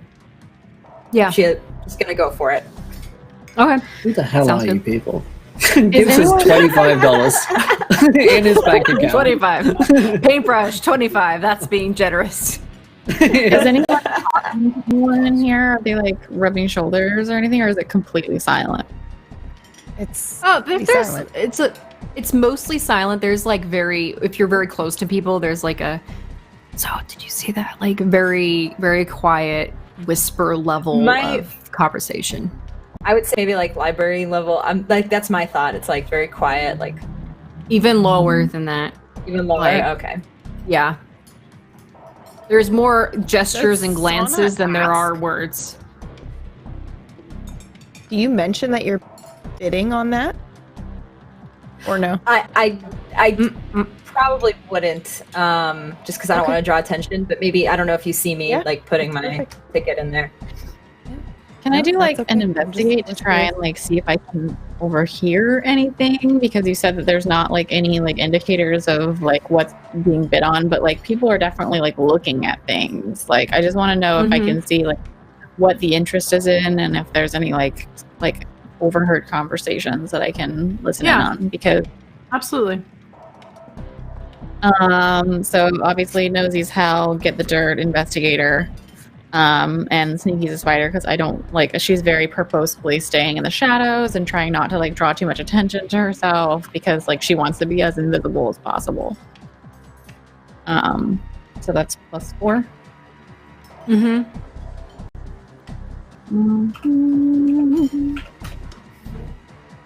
So 10. Okay. So like out of these 5 items, what does it look like there's the most interest in? The most interest has been in the vase from ancient Egypt, followed by the Chinese scroll and paintbrush. Does she like overhear anyone like talking about like why they might want an item, like specifically the only thing that looks like it could be the thing that they want, the paintbrush, right? So for the vase, a lot of the majority of conversation around it has been like, oh, that would look really great with this other collection that I have. That kind of very, oh, I'm just going to add it to the many other things that I own that are from ancient Egypt kind of thing. Or alternatively, oh, I haven't started collecting any ancient Egyptian artifacts yet. This would be a great start to my blah, blah, blah, that kind of thing. As far as the Chinese paintbrush and all that, the conversation around that is more of, oh, do you think that, because there's plaques and as many old things go, hearsay and history are very much fluid. In this particular case, it is claimed that the emperor himself was the one who used this particular one. Whether that's true or not is very easily fabricated. Obviously, there's no way to really prove it. So Ricardo he knows what he's doing. He's created a story around something that he wants to get rid of. Nancy, being very nosy and probably did a lot of her homework around Ricardo beforehand anyway, You'd be willing to bet that maybe 50% or more of his quote collection is probably fake. Okay. Who in this room, like, looking around at, like, how people are moving? Because Nancy probably doesn't spend too much time, like, interrelating with people, but she spends a lot of time watching people. Right. So, like, how people are moving about the room and, like, how they're interrelating to each other. Like, who is the person, aside from Ricardo, obviously, who's, like, the host? Who is the person that is, like, people are most... like focused on, like, who's the most important person in the room, like, aside from Ricardo, obviously? That's a really good question. Honestly, there's not really a single person that's being focused on. I would probably describe it a little bit more of like cliques. There's certain groups of people that are within the same social circles. So they're kind of clustered together. You probably also observe that there are a few people who are competitive with one another. And there is definitely that kind of air about them when they're either looking at each other kind of in a very condescending fashion or in a very kind of, what's the word I'm looking for? Overly confident, like they're bragging about the other things that they've purchased kind of deal. Or the last time I was at this, this silent auction from Ricardo, I got blah, blah, blah. That kind of thing is very boasting is the word I was looking for. They're boasting.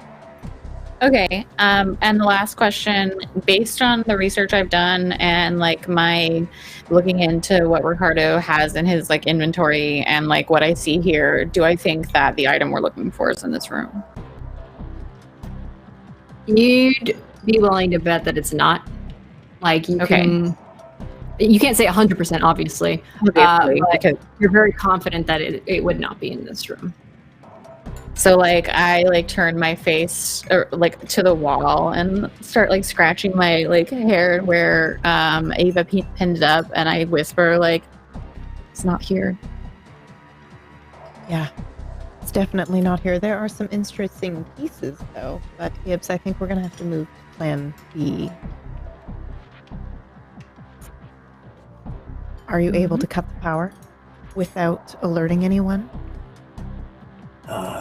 Yeah, let me see. So, if you're okay with cutting to me, Meta, I think Gibbs is down in that power room, or at least the door through to where he thinks the power room is. To figure out how to cut the main switch. Mm-hmm. So you will have seen a couple different rooms that were offshoots of the hallway that you went down. Most of it's very limited storage space, like old crates and things like that for packing artifacts more than anything. You'll get to another room where there are several switches for power. Unfortunately, they're not labeled.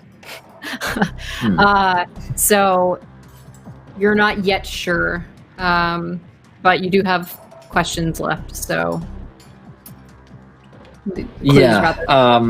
I guess one of my questions would be, what's behind door number 1? Or I guess really, I'm imagining that Gibbs knows a room like this would probably need to be secured with some kind of cladding or some kind of protective door. Maybe it has... circuitry boards close to it, or some kind of warning sign if there is like high voltage or something like that. So I guess that would be my reasoning behind which door should Gibbs get behind. Mm-hmm. Yeah, that's no problem. That's no problem at all. It's more of like when you get inside, the fuses aren't labeled. And so it makes things a little bit more difficult because if you use the wrong one, then it could have negative effects. However, what I will say is with part of that clue is you know that this is an isolated electrical system. It's not powering the entire right. estate. So this is definitely limited to either the downstairs, not necessarily just the vault, but definitely the downstairs basement / underground level where they keep everything. Yeah, okay. I guess I would take a photo of the circuit board as quickly as I can, which probably takes around a minute, and then send it to Jessie so that she can give me, which one which wire do I cut? Not exactly a tech guy. Okay, so we'll use the clue for the answer to this, right? Yeah, please. Okay. So Jessie kind of does like the sideways glancing, please, like the eyes are sideways a little bit, and she goes, "You're not seeing any wires. That switch, the one in the middle to the left." Got it. And I call in, okay, guys, I found the switch, and with a bit of help from Jessie, I can turn off the power to this place. Don't know exactly how easy it's going to be to get into the vault once I do that, but I'm pretty sure this whole place is going down. So you give me the word, and I'll flick the switch, and I'll try and come and find you. Do we want to do it now or wait for the auction to finish? Up to you. Well, shouldn't we have some sort of distraction so that it's not obvious that, True. something's going on? Could we have I'll somebody... let you guys worry about that. Okay.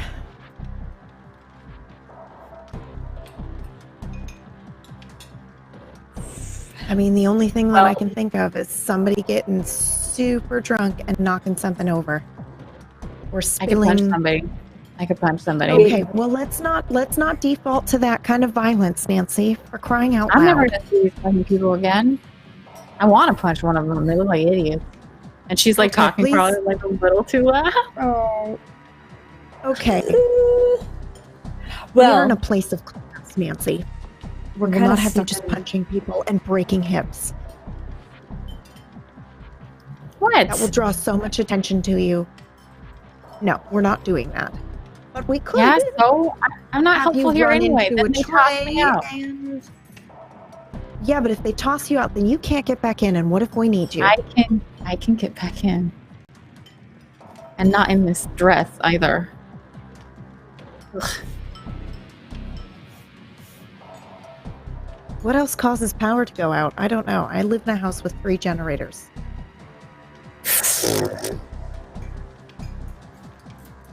I'm serious. What would cause power to go out? You ever stuck a fork in an outlet? No. Storms. Suicide, energy Nancy. consumption. I would not recommend it. Can any? I know you guys have done some weird stuff. Can anybody make a storm? Huh? Like outside or like in here? Like, well, you said what makes power go out? Storms. That's true. Unfortunately, I have no. Hey, just weighing in here. I think once the power's cut, they're gonna come looking for me, and that's gonna be a big enough distraction to keep them busy at least for a little while. I think I can fuck it up enough Unless that it'll take them a little while like- to fix it. Unless you act like you're there to solve the problem, right? If you just start yelling at people like, well, how did this happen? How did you let this happen? Then they won't be looking at Okay. you as the cause for it, right? Okay, my plan was to shoot the circuit board afterwards to fuck it up. You're okay. That's Why a do you good- all love guns so much? This is America. I What are you mean, talking about? When you get to shoot a always wanna circuit board, shoot Ava, you people, gotta always take wanna that shoot chance. things. No, I don't think so. I said punch, Eva. Yeah, but before Sometimes you gotta you took pitch you it. took the biggest gun. When we were in the helicopter, don't think I didn't see you. Look at those Because guns. It's worth the most money. look, I think once the power does go out, it's gonna make people like it. It itself will be a distraction. Because Yeah, you got chaos right there. Let me handle trying to. It's not tied to the house, guys. Don't forget. What Gibbs is at is not tied to the house. It is a separate system. Oh, do Okay. we want to make the power go out in the rest of the place? That's that what I we're was talking about? thinking. I could try and find another room. It's not this one, Yeah. I don't think. Or just kill It's the fine lights or if- something. Yeah, if you think that if it's not going to alert anyone, just do it. We'll just get in and we'll I get agree. out.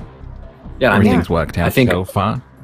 I think security might be get an alarm. I'm not sure. I'd imagine. So then, if the power's not going to go out for the rest of the mansion, why don't we just send Spider Nancy down there with you? You cut the power. She goes in, gets the thing, gets out, and the rest of us just leave. You get fired, of course, but the rest of us can leave. And then you can ramen chamen your way out. yeah, I might like just this ramen plan. shaman anyway. I would love to not be here right now. Yeah. Sounds could be like we're best all- friends. As you get down here, Yeah. once I cut the it's- power, you get in the vault with your spidey senses. When they start tingling, you go in, and then rest of I'm us, not- you guys just be Not around. Spider-Man. Hey, Spider Woman, I know. Or whatever it is. And I like start walking towards the door, and I'm like, sorry, I have to pee. Can I The just like? guard just kind of looks at you and is like, go ahead. Okay, I just didn't know if this was like one way in, one way out deal, or if you'd remember me, or fine. And she like walks down the hall, and when she gets like, she like goes to the goes into the like nearest bathroom, and then Mhm. like takes off at her dress and like rips up the seam so that she can actually walk better. Like, so the seam is ripped like up to her hips so that her legs have free movement, and she's just like, oh, this thing is awful. And then she like checks, because it's a house bathroom, right? So there's not stalls, it's just the one room, right? Yeah. Right. Yeah. So then she like checks really quick, like looks around, make sure there's no like cameras or anything in here. Like, I don't know, this guy's super weird. And then she would try and, because we've got the blueprints for this place, so she's gonna try and wait. Gibbs was off the blueprints, right? I give you instructions. Okay, so I would be like, "Where are you?" And like you give me Okay, there's a instructions. door, but it's pretty heavily guarded. There's like 2 guys in it at the moment. When the power goes, I think they'll be distracted enough. Which direction? Come back here. Which direction Oh. is the door facing? I need to know if I open it to like the east or west to not be on the side with the guards, right? North, south. Yeah. I guess I'd give her the directions as best as I could from my mental map of Yeah, that's fine. You guys. the environment. I know there's probably windows somewhere you can figure out what direction we're pointing so that I don't like open the door to the back of a guard. And then I would attempt to use my secret paths to open the bathroom door and walk out in front of Gibbs. So that's sneak as a spider, secret paths. Am I getting help from Gibbs? Do I get anything for help? Be instructing You can you on get where the- to go, I guess. You can get the blueprints thing. Okay, so plus blueprints, and then like cover my track. Yeah. Okay, so that's plus 4. Heaven help me. This is gonna be the one I You screwed got up. it. You got it. So, Gonna be 12. 11. Close enough. 11 and more. Mm-hmm. Okay, so yeah, I'm assuming that works. Yeah. You got it. Okay. So the door in front of you opens, and on the other side, instead of the guards, there's a bathroom. Oh. Okay. And then I Sure. close the door.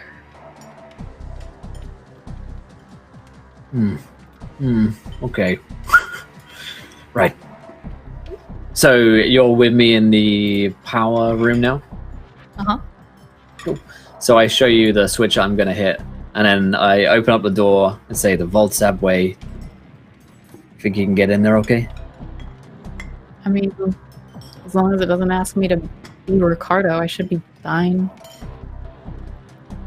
I don't Okay. know what kind of hoodoo they got going on around here, but let's hope Me not a neither. lot. The sooner out of here, the better. Okay, so yeah, I'll head towards the vault, getting ready for Gibbs to like turn off the power or whatever. And then when she's in position, you ready? Ready as I'm gonna be.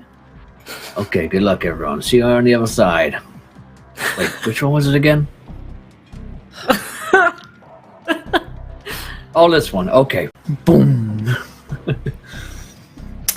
You can hear the like that moment when things start shutting down, where it goes quiet in certain areas. That's kind of what happens. The power shuts off to the vault. The guard that is standing outside of it doesn't notice immediately, but he will very quickly. Okay. There was a guard. I should have. There's two on either side of the vault. Yeah. Two on either side, so 4? No, like there's one on either side. Sorry, that's what I meant to say. Yeah, one on either side of the vault. So the power's only gone out to the vault and not to like the room where the guards are standing. Correct.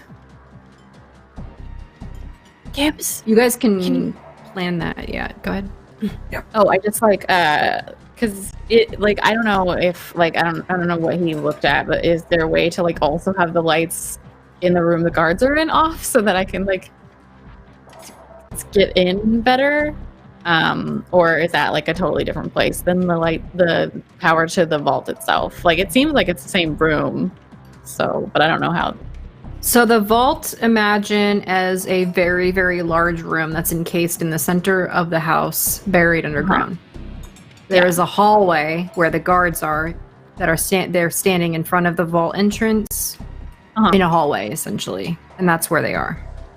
Okay. Nancy takes off a shoe and throws it at the other end of the hallway to make a noise over there. Okay. So that they'll look away. Okay. That will draw one of them away. Okay. She sneakily approaches the other one and what's my best bet here? I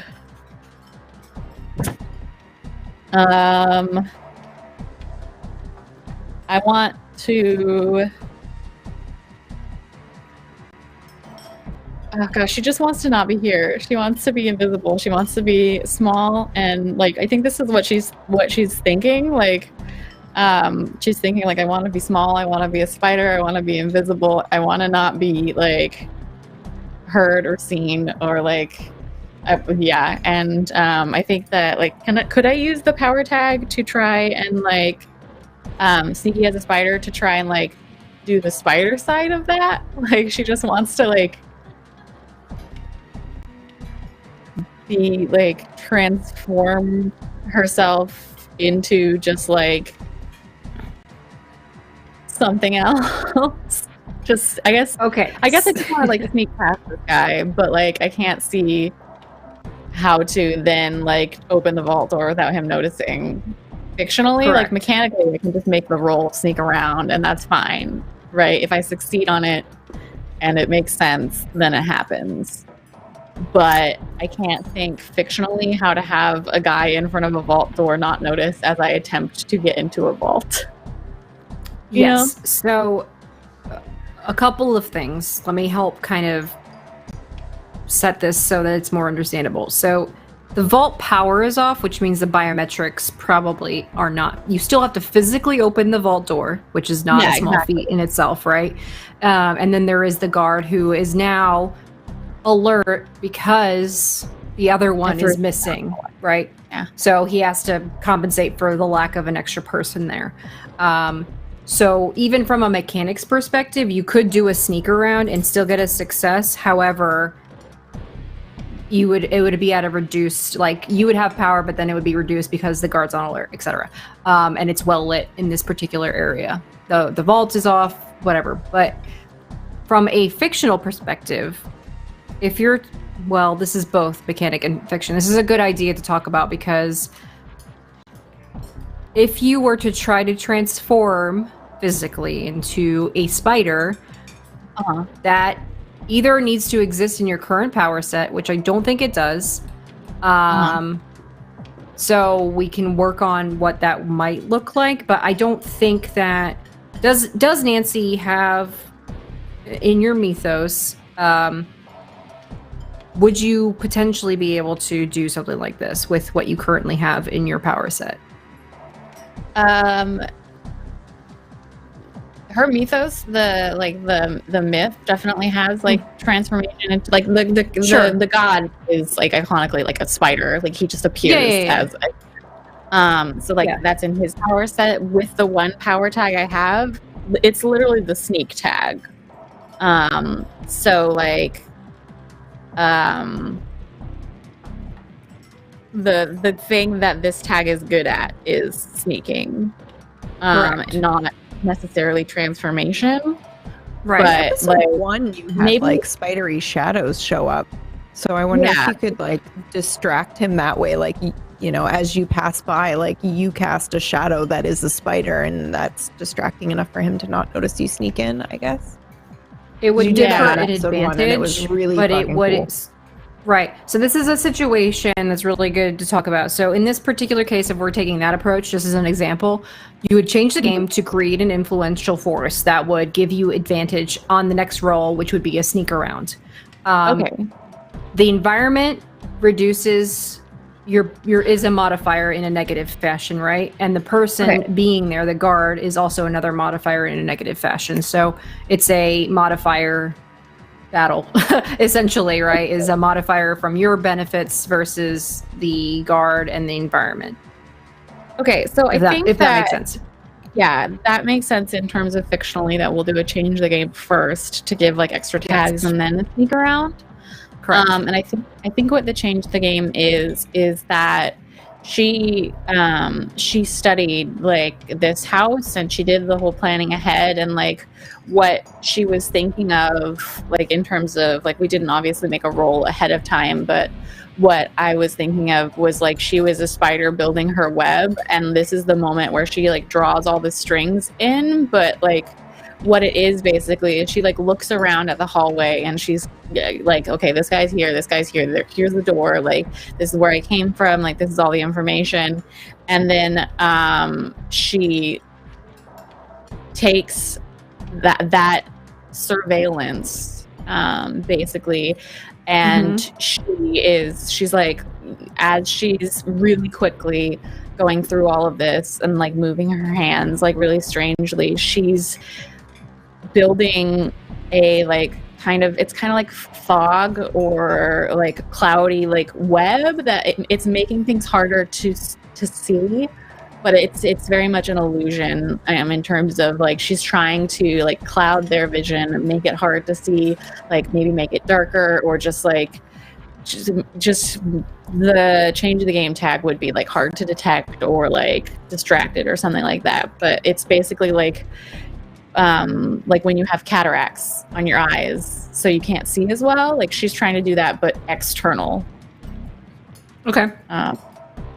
Like webs clouding their vision or whatever. Yeah. Okay. So let's do the change the game. Right. So obviously sneaky as a spider. Cover my tracks. Independent, because like I'm right here and I'm alone and I'm fucking doing it. And can I use planning ahead?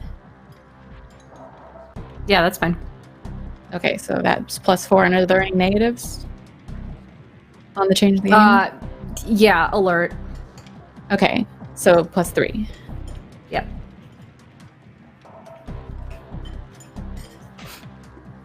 Good roll. 12. Yes. Okay, so that's good. So you're gonna have 3 juice. You can do any of the first effects, which is create story tag, give a status. Giving a status in this particular case might be a good thing to do. I would also advise you, again, this is just suggestion, and you guys can do whatever you want with these, but as a suggestion, you might either want to hide the effect or prolong it. So either one of those you might want to consider as well in this particular case. Okay. So I think what I want to do is I want to give the area a tag, which is like, I guess, clouded or like murky. It's just basically like very hard to like see, kind of confusing. Like that's the like what I was describing before, and I think I want to like hide the effect, hide the source of the effect, because in my mind we don't have a lot of time already, right? Mm-hmm. So prolonging it isn't as important, but Sure. like making sure that they can't pin it back to me, like see the spider at the center of the web, like that's important. Right. Do you want to give this particular individual, this guard, a status of, blurred vision Yeah, or so- something like that? Yeah, so I have 3, so can I do all of those? I have like 3 juice, you said, so can I do the like area tag, the untraceable thing, and then give the guard a specific tag as well? Or is that how you spend juice? I'm not 100%. Yeah, so it would be, you get 1 tier per point of juice. So Okay. to give a status of blurry vision, for example, would be 1 juice. The scaling up would be another 1 if you wanted to have it as an area effect.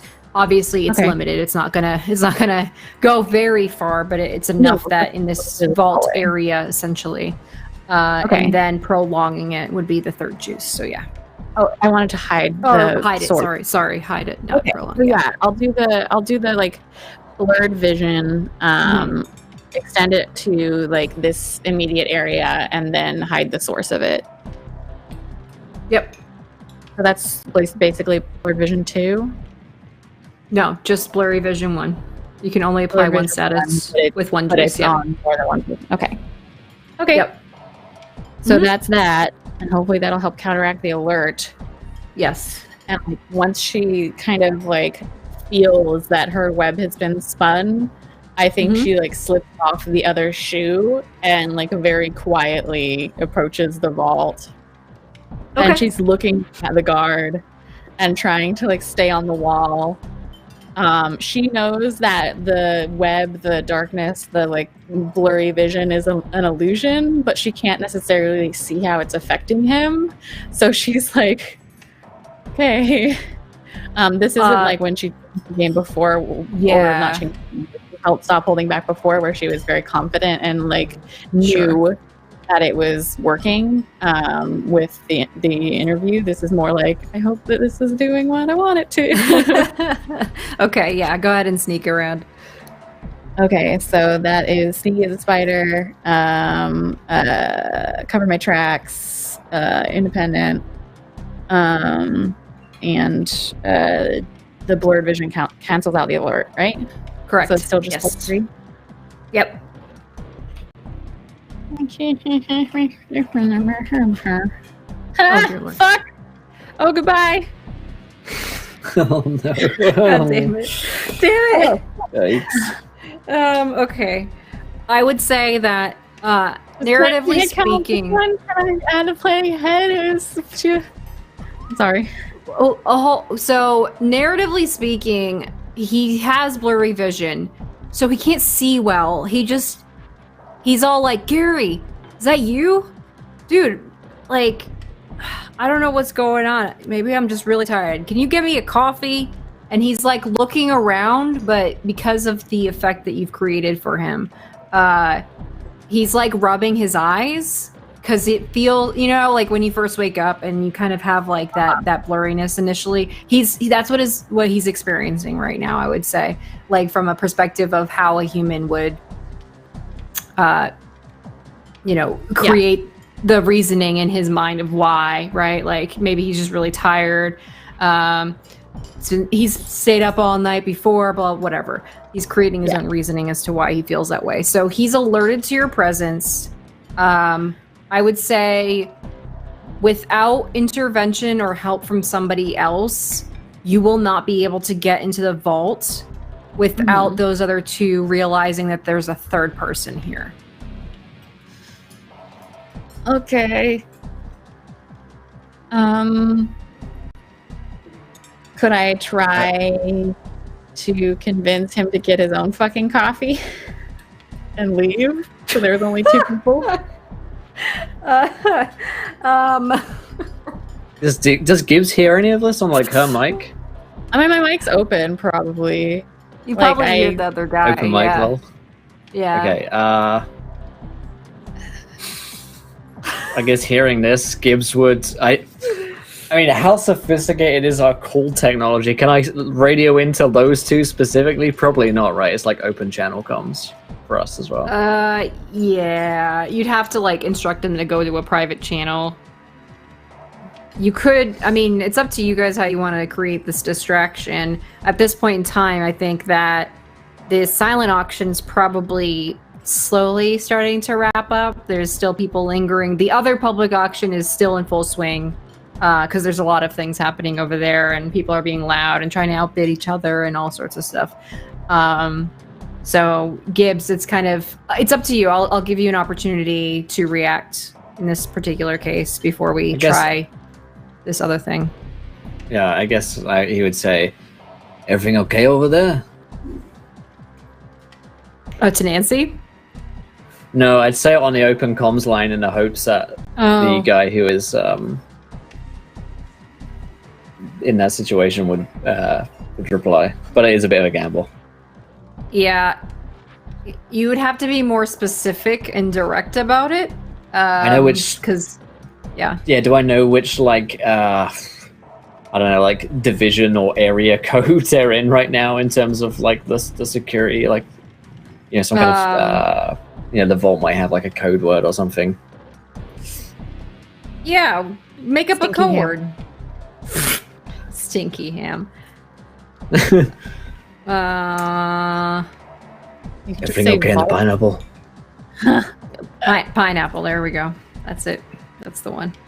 It's our safe word for the vault. Safe. Yeah, he'd be like,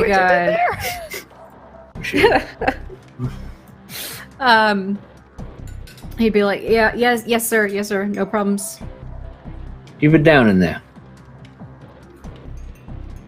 sir. I want the comms quiet. Get back to your station. Sorry, sir, I didn't realize comms were open. But check your mic next time. Push to talk. Push to talk. Yes, sir. Over. Nancy. When Dad bails you out. No. When Dad makes Is that the things opposite so of what much we worse. wanted? Was that the opposite of what we wanted? Okay, Gibbs doesn't know, so Yeah. that's... Will and Gibbs don't know. That's true. Gibbs doesn't When know. Dad gets you in even more trouble at school. Yep. Yeah, that's exactly what just happened. Gary, why do you look like a woman? So... Not again, Gary. Okay. The upside... Oh boy. The upside is they still have blurry vision, so they wouldn't be able to identify you. However, I think we're in a situation where Nancy is gonna have to. No, I failed. Yeah, no. Would you give me the opportunity to try to pretend that I'm Gary and like tell this guy to go get his own fucking coffee? Like, because that's what he asked before. Like, maybe Can you like, manipulate your voice to sound like a guy? Because I'm gonna give you a minus on that one. Okay, you can give me a minus, but I have smooth talker, so I feel like I'm trying to be persuasive or whatever. Like, you can't see me, I'll just speak really deeply. So I'll take the -1. Can I take a +1 for blurred vision because you can't tell immediately that I'm not who I am pretending to be? Those are they're gonna have to cancel each other out. He's suspicious, but he can't see you, so that's just a flat. We're not gonna include it, right? Because he's like alerted to the fact that you're here. Blurred vision wasn't included, yeah. but also the fact that like have a lady voice isn't included, right? Those cancel each other out. They're canceling each other out with your positives. Yes. Okay, and this is like a convince roll, I guess. Yes. So smooth talker, independent because Gibbs just fucked everything up.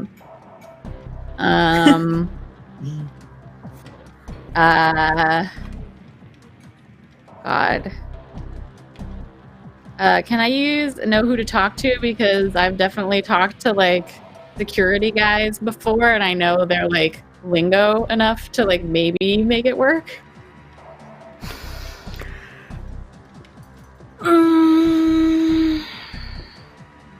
Okay. Like vocabulary choice, or like okay, all right, plus 30 then. Okay. All right. Hopefully we don't roll the same as we did last time, because that would just be so good. That was just fucking. We did roll the same as we did last. Oh my gosh. I have no influence. Wow. Exactly the fucking same. 1 and a 2. That's two. I'm dead. You guys have been look at all her previous rolls. A 13, 10, 11, 12, and then it's That's, like, yeah, no. Damn, dude. Oh, my luck run out, evidently. Okay. All right, good night. I say, go get your own fucking coffee, and he's like, that's not Gary. What did you do to Gary? He's my best friend. No. No, Carrie's voice from a mile away. I think at You don't this smell point like he Gary. would go over to comms and be like, well, actually, first he would be like, ma'am, you're not supposed to be down here. You need to, guests are not supposed to be in this area. This is a secure area. You need to leave immediately. She gets that she's failed to convince him. And she's like, well, joke's on you, because I wasn't even fucking invited. And then she kicks him in the shit. Okay. Oh my Without god. shoes. Let's see. Yeah, it's fine. She doesn't have anything else. It's fine. There's no one here. I don't know what to do. You guys can hear over I just started hitting that, things. like, shit's going sideways, because all of this Somehow. Am I Gary? Like- Who am I? is being broadcast. So like she's kind of just hoping that she can hold on long enough that someone will get here to save her ass. You know what's actually really strange? For some reason, this fits with the whole crew, everything. I don't know how. How Fine. it just It does, okay. actually. This is when my Oh. wife then shows up and even more Oh confused. god. It's even more Wait a minute. Oh, just madness. wait. Okay. Okay, so let's I just need do coffee. This is a hit terrible. with all you've got. Her comms are open, right? So we hear her have this confrontation. Okay. Oh yeah. All right. Okay. That I is will a look. I will Crane. look over to Crane. Yeah. Exchange a glance of like, oh shit, and then What does that say? maybe. I can't read it. That's for leaving. Stop the threes. I get a crit success Sorry? on my shoe kick. Okay. Yay. Well, that's nice. I- Yay. I would love probably say you could knock him prone with a crit success for that. Beautiful. I Yay. barefoot a guy in the shin, and it happens to be the shin that he'd previously like broken his leg right at the spot where he broke it, and it just like hurt so bad. Wait, did we lose Will? Yeah, he went black, but I think it was on purpose. Okay. Yeah. I thought he did it on purpose, Wait. but I don't think he's here. Okay. So he's knocked prone, which means you have an opportunity to either get away or continue attacking him, or any of the following alternative I'm gonna options that you can try- come up with. I'm gonna try and remove his comms off of him so he can't like alert anyone that's not in this hallway. Okay. I'll give you that as part of the crit success. I think that's fair. Thank you, engineer. Yeah, so I kick him in the shin, and he falls to the ground, and like I rip the walkie-talkie or whatever off his hip, and then just like step on it a bunch of times until it's obviously broken. Like I use my other shoe that's in my hand, and I just like use the stiletto, and I like So we hear this like banging and you being like, I can picture this clear as day right now. Yeah, and I'm just Yes. looking at Crane like, what is happening on the other end of this comms? Are any of you doing anything to try and get here and help me? No. Nancy, are you all right? I could really use Crane. Really bad. He's super Oh. obvious. I sit on top of the prone guy and try and use my weight to keep him on the ground. Oh. He's definitely struggling. He's confused more than anything right now, which gives you a little bit of an advantage because he's no idea. He can't see well or any of that. I got a lucky kick, but this guy's, I don't fight well, especially not in a dress. Please get Crane down here. So I feel like running through Crane's mind of our blueprint knowledge, I'm guessing the vault is probably a few rooms, hallways away, more guards, as to like It rather would than the take team you- sort of thinking that they're going to rush. I don't know if there's any way for them to. Walking wise, it would take you like 5 minutes if you were trying to get there rather quickly without being too, and I say that in quotes, too suspicious. You could probably get there in like a minute and a half, 2. But it would be like a fair assumption that there's probably more guards on the way to that area, right? To get to that vault hallway. I mean, you guys heard a bunch of plastic Yeah. and stuff being smashed, so I don't know if Nancy said that she took his comms out. But the other guy is coming back. So there's like, we're talking seconds to minutes at this point of time. A couple of seconds for Nancy before she has to do something until you guys get here. Gibbs is the closest person between all of you guys. So, and since Gibbs just heard smashing of something, just Gibbs should really go. you're muted. Yeah. AJ. What I just did is I kicked this guy in the shin. I got a crit success because someone tipped. He fell prone. I grabbed his comms device, smashed it with my shoe, and I'm sitting on him trying to like get him to not like run and get his friend at the end of the hallway. But I Okay, like yeah. asked her. I We also backed asked her over if she needed and help, and she said over comms that she needed help. Yes. Yeah. Gibbs is he is Liam Neeson running to Is that like So a that- Tom Cruise run? it is a little bit like Tom Cruise. It's just Tom Cruise, his entire like chest doesn't move, but his arms just move really fast. Yeah, really fast. it's a and really Scientology. sharp. That's what it does. It's the power of Oh my Scientology. God. Yeah, Like his chest at all. It is It's right. just his arms. it's all in the arms. I always, So is I Crane always skip leg also? day. Is Crane also skip on. kind of like you asked if there were guards along the way? You can safely assume there will be some, but from what you've heard over the comms at this point is that they haven't been alerted yet. Okay, then I am. I think Crane stays put in the silent auction. Yeah, I think. Yeah, we don't want to draw too You're much staying attention, put? I think. Yeah, Yeah. I think it would be very obvious if he was no longer on, like hanging out with Ava. People would remember it. They might not notice it right now, but they'll remember it later. Okay.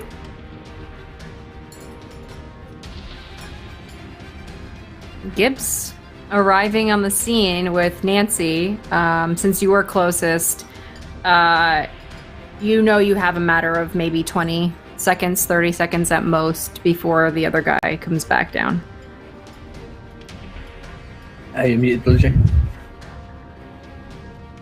Oh, this guy, I'm like sitting on him and he's trying to move his head back and I'm just like shoving it on the ground and he's like shoveling and like trying to do some like roll maneuver and I'm just like making it as awkward as possible, like because like I'm a lady in dress and Just like I'm shoving not- your heel into that soft spot on Yeah. his shin. You're just like, oh yeah. I'm trying my Okay. best, but it's not gonna last for very long. And there's another guy. Okay, so I run in. There's another guy who's about to come through the door and see all of this. Down the hallway, The yeah. hallway. Yeah, the hallway. Okay, so Gibbs is gonna just hope that you can hold him down for long enough so that we don't raise the alarm to everyone, seeing as his comm set is I gone. can't raise the alarm, but the other guy could. Yep. So you handle this, and I'm gonna power shuffle to the hallway, Okay. where the it's very particular. It's Such a strange, dad but it's a thing to detail say. I needed. Yeah, it's a dad sort of shuffle, really. Not quite a run. He does that thing where he like powers up and almost gets to a run, but then slows down to a jog. Yeah. Sorry.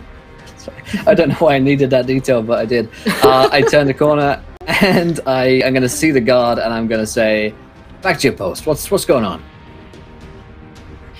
His post There's a is shoe right here. here.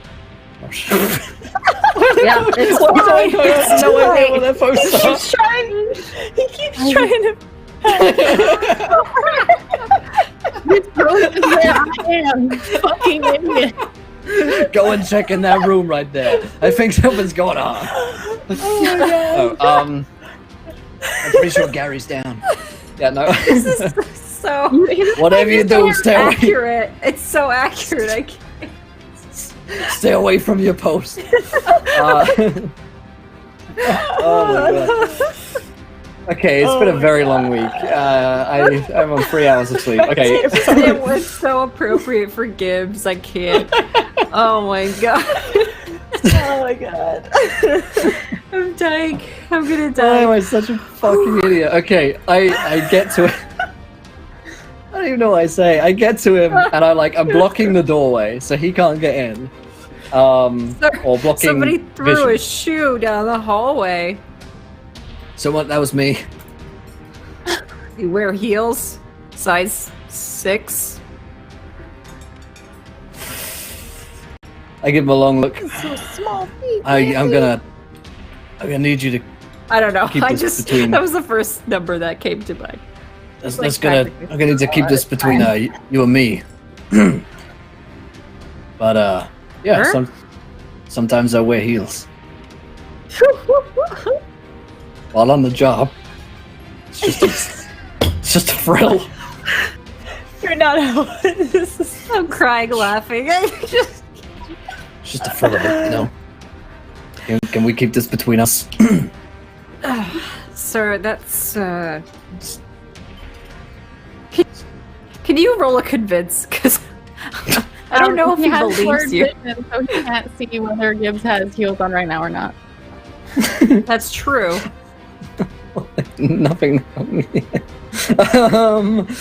Oh my god. I can sense emotions. Okay, so I want to his emotions towards shoes, and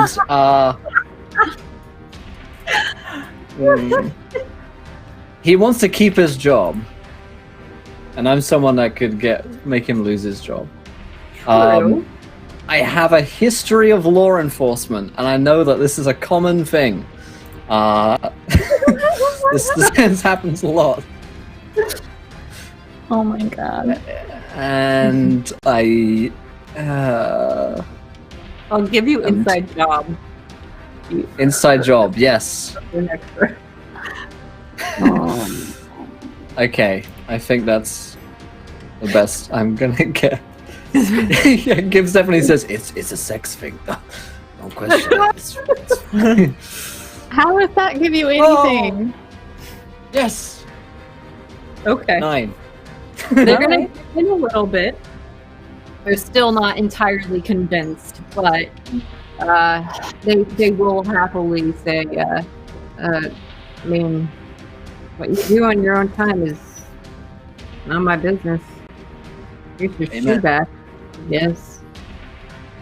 Thanks. Let's just keep this between the two of us. I wouldn't want to have to speak to anyone in accounting to get the drift about paychecks and the like. Sure. And he kind of like glances at you, and then he starts rubbing his eyes. Yeah. Nancy, I give you another 30 seconds, probably, maybe to a minute.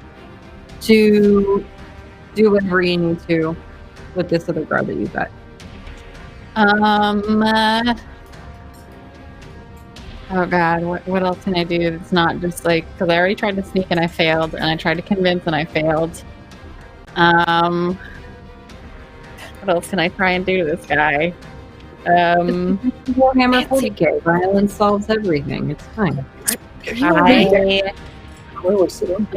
We're wrestling. We're wrestling in a non-sex way in the hallway, and I'm like repeatedly stabbing him with the heel of my shoe, and then I think that I like he's about to like twist and like shove me off of him, and I use his own forward momentum like towards me to like shove me to push the heel of my shoe into his eye. Yes. Always go for the eyes. I'm not going to make you do that because the consequences of this is way better than you failing it. So you just killed a man. Yeah, I did. Oh my! With the heel of your stiletto. And Let's see this happen. No, but we hear it. was screaming for a brief second, before it, made its way into his brain. I'd just like to say this entire time, Crane and I are looking at each other, listening to this, like trying to imagine what is happening. Yeah. You just feel with it's a sex thing, and then it's like, Yeah. Because we don't know that you two aren't together right now. I think all of us are just trying to act normal as we hear this going on in our comms, like hold listen to. trying to, yeah. Nancy. Craig doesn't have to worry about it because he's got a mask. True. Yeah, you hear the short scream, like this at the same time as like a weird like squelching noise, and then you hear like a thump because she drops her shoe, or like he drops his body, I guess. And like she's got like blood on her hands and like the front of her dress, and like she slowly and very shakily stands up, and she's like, "Stop the most pressing issue. I'm gonna get in the boat." Are you okay? And then like she turns off her comms. He was heading back that way. Holy shit.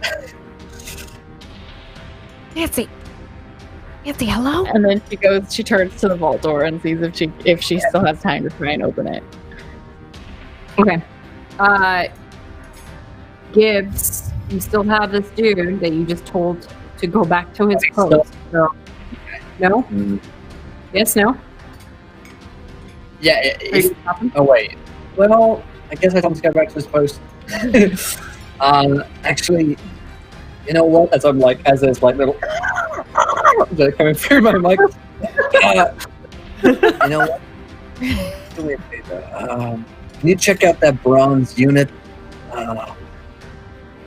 in the red room? Been some reports I just got in. I'm drunk.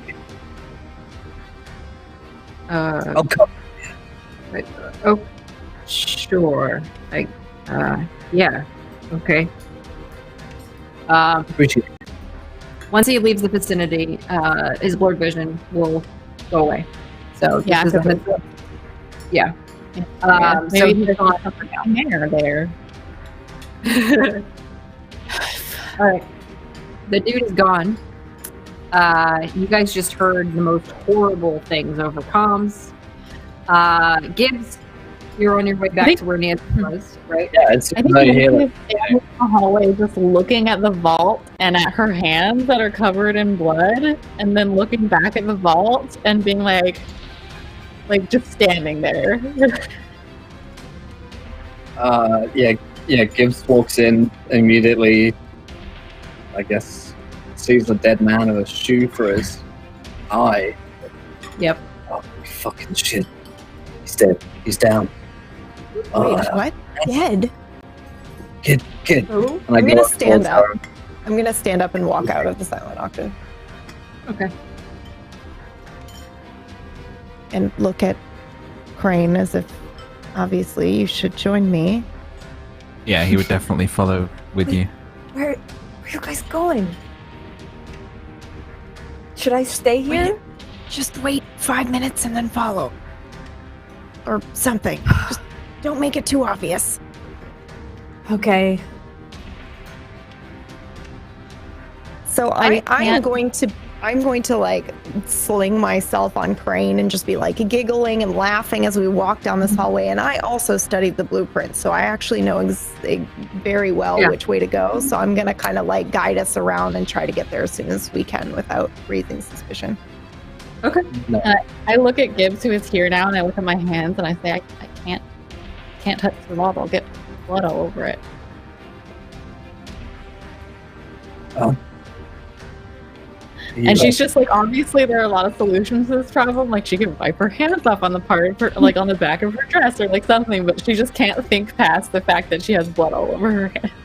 Yeah, he will like grab her by the shoulders and get down to eye level. Are you okay?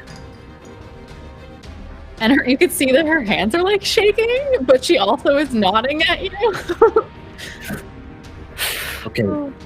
You're in shock right now. Okay, let's get the blood off your hands. And Gibbs will take off a jacket, rip something off the dead guy's clothes just to clean her hands. Okay, yeah. Okay, here's what we're gonna do, Nancy. You're gonna get in there, you're gonna get it, and I'm gonna get us out of here, okay? Uh-huh. Okay. Yeah. I go on the open mic. The rest of you get out of here. Me and Nancy are staying behind. I'll get her out of here. Are you sure? Like leave the auction? This is on me.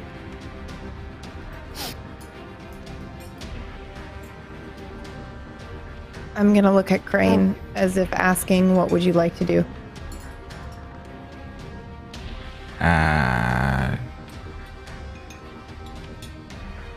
What about our paper? When do we find out if we win? Ooh, that's a good point. I actually don't know. That actually would be useful to have. When did we find out? Or when do we normally find out? I guess I would know because I did a whole bunch of research on how this auction would be run. And yeah, once know the silent auction is as a player. closed, it'll probably take about 30 to 45 minutes for the winners to be contacted at the party and given either instructions or if they wanted it mailed. Usually, yes. If you use your real name, you could. If you won, you might get it shipped to you.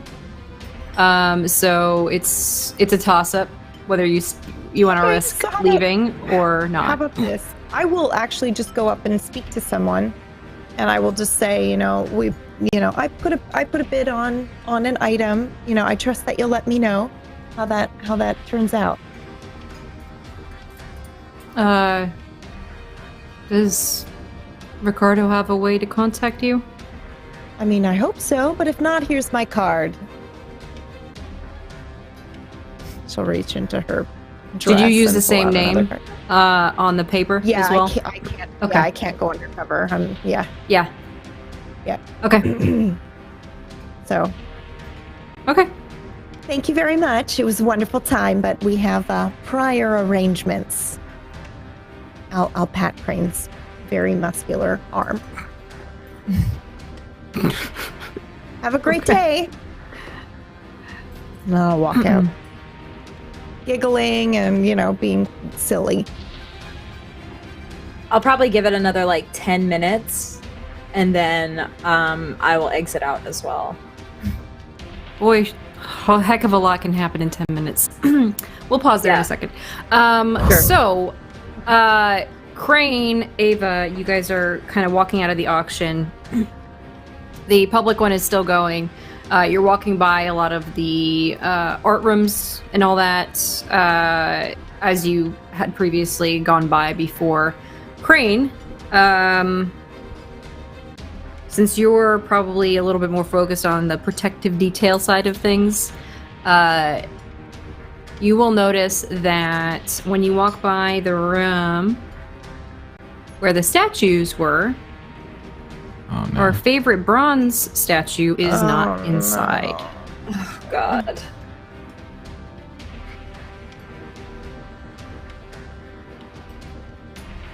So Crane is obviously with Ava still around his arm, like it will stop in his tracks and sort of What's wrong?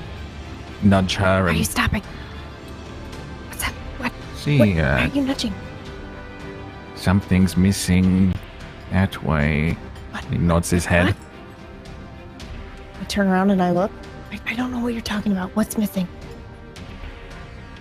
In that room. It's where the What? come on. No, I don't know what you're talking about. What was there? I've never saw in that room. What was supposed to be there? Oh Yes, no! fine. Oh dear! Don't freak Right? out. Okay. Don't freak out. Freak out. Okay. Crane, Okay. get them out of here Okay. now. Okay. Right? Let's The just statue? keep going. The statue is gone. Nobody panic. Okay. Invulnerable unit is loose. Three of Nobody you panic. need to leave now. Okay. You know what? Fine. I'll exit now too. Let's just go.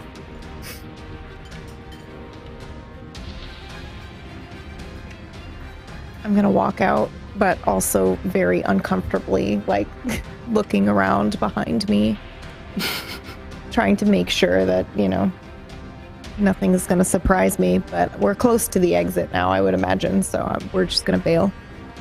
At least not. Yep. Yeah. Okay, so you're going outside. Don't forget, you guys are on an island. Reminder. So Right, with the helicopter arrival, right?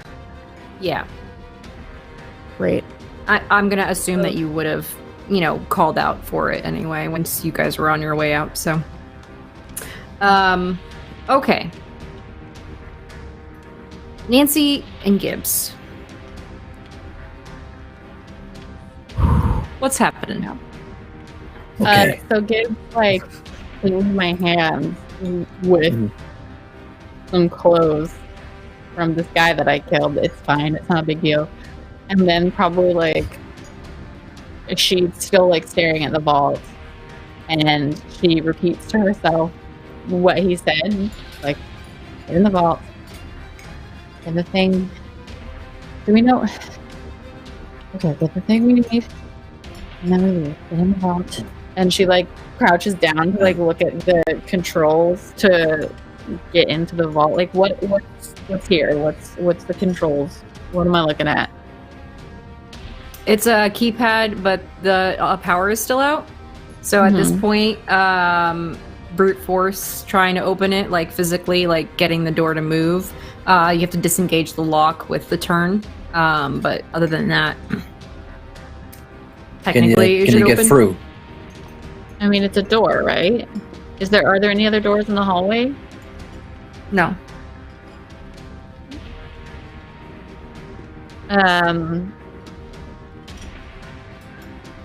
Nancy looks at the vault door and then looks at the hallway, and she's like, "There's no handle. I can't."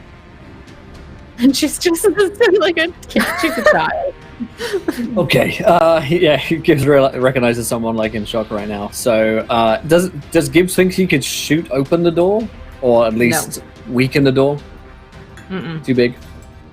Yeah.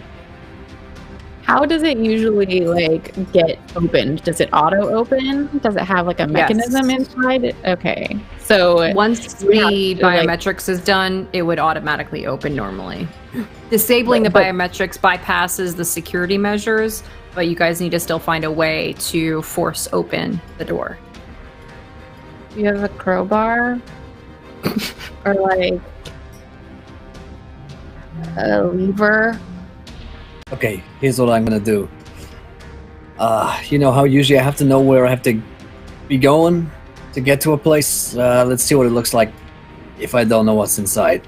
Because right now, I'm excited. yeah, it's only a matter of time before they find us. Okay, And she's she could probably if she was thinking straight, she could probably go to the door that she used to get in here open it and then try and open the vault door that way, the way she usually opens the doors, but I don't think that she's capable of doing Gibbs that. is definitely panicking right now as well. So yeah, he grabs her by the shoulders. Okay, you just focus on inside that vault, okay? And I'm gonna focus on getting us in there.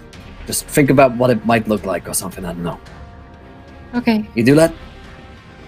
And Nancy says that she nods at you, but in her head she's just feeling the way it felt to shove a shoe through a guy's eyeball.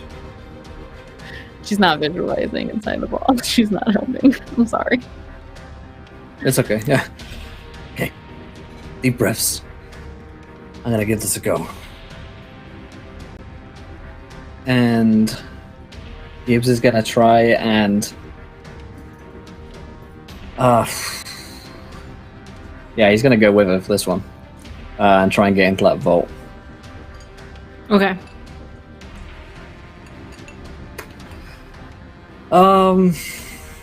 Is this a change the game or is this a stop holding back?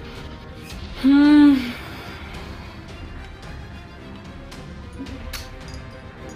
problem is I know what's inside the vault, but you guys don't. I'm sorry, what? What the hell does that mean? I'm terrified now. Yeah, right? That means something bad. Maybe I just said it just like you out. How's about that? So Gibbs' plan here is to take them both in and then to get her out. As soon as we have whatever's inside here. Mm-hmm. Okay.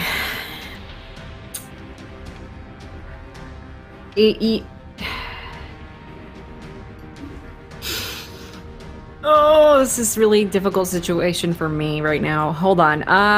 Okay. You can ramen shaman. I'm gonna have you take a risk instead of a stop holding back. Because of the situation. So if you would like, you can take a risk. Okay, I'll do that. Because, outside of the meta or in character rather, Gibbs, he doesn't see another way to get through this. He's panicking. He thinks, we're about to get killed or worse. So, piece of the puzzle. I'm hoping that my visualization or Nancy's, maybe it's a bit spurious, allows us to have some kind of idea about what a vault might look like. I want to sense danger, so if there is something bad in that room, for me to be able to sense it as we're coming in, maybe so that I could take a reaction if we were about to get, laser beam to death, whatever. I want to sense emotions as I'm touching Nancy's shoulder, and whatever it is she's feeling, I want to sort of just harness that energy, I suppose, into this.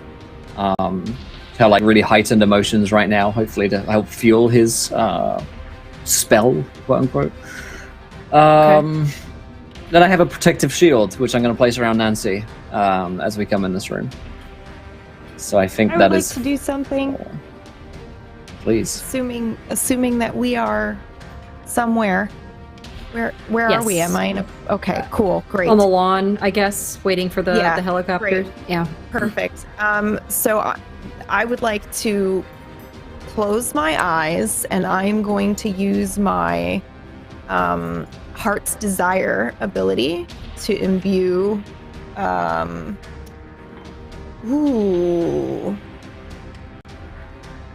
It would definitely be Gibbs. With a power tag if I can. So I think this is a change the game.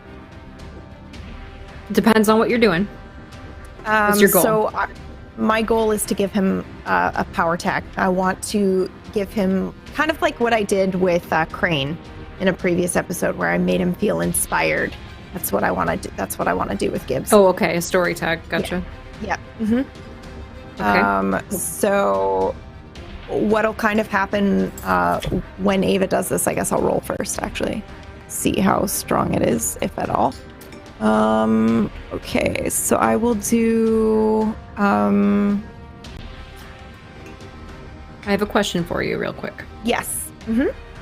Has Ava ever done this without being physically in the presence of the person?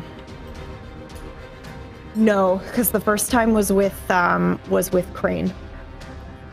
Okay. And she wasn't able So to my- see him though. yeah. She wasn't able to see him, but yeah. That's true. So Yeah. I'm asking from a character development perspective, do you think that this Yeah. is something that warrants a stop holding back for Ava? Probably. Okay. Okay. Just So then because if you it's do an want to do that, situation, yeah. yeah. If you do Yeah. want to do that, it would just be the 2d6 plus your number of logos, which is 3. So it would be Okay. 2d6 plus 3, and that would be, you wouldn't add any other power tags. Okay. What is the scale of this move, do you think? Because there's 3 different kinds, so I'll go over it again because we've only done, I think, two stop holding backs. Significant is something that's the lowest tier. It's a stop holding back where you've pushed your powers beyond what you've previously been able to do. The consequences aren't as severe if you fail or if you only get a 7 to 9. A no return is something more like you think it would transform your character to some degree, No. whether it's okay. So No, I don't yeah, think it's so not either. that I think crazy. it's I a don't think significant versus something higher. So go ahead and roll. So you know what is at stake here. Because stop holding back Okay. is a moment of evolution for your character. If you get a 7 to 9, you'll just mark a fade or crack and then burn all the power tags of one theme. Okay. The one theme, it depends on the narrative. In this case, it would probably be a crack on a logos and Okay. then burning those power tags because you are allowing your mythos to strengthen and giving way from part of your human side, right? So that's Okay. the thing that would happen. If you get a 10 or more, all you would do is mark a fade or crack versus burning all those power tags as well. So that's just kind of so you Okay. know. If Okay. you roll a 6 or less, you will pay the price for the 7 to 9, but you will also lose control of your powers. And Okay. we'll discuss what that looks like if that happens. Please don't happen. Oh my Oh, god. dear Lord. All right. All right. Ouch. Why? Holy Can I shit. just Come on. Double one. So we got a What a 5. day. Okay. All right. Oh, Let's do it. This is great. 5 minutes to go. God damn, Oh I my think this might be our cliffhanger. Oh god. Yeah, I So- think so too. Ava, what happens to Ava? So she's Yeah. gonna be, what does it initially start off as? Like you're preparing to do this, you're concentrating, right? And your powers are unleashing themselves. So I'm gonna let you narrate what happens when she loses control of that. Okay.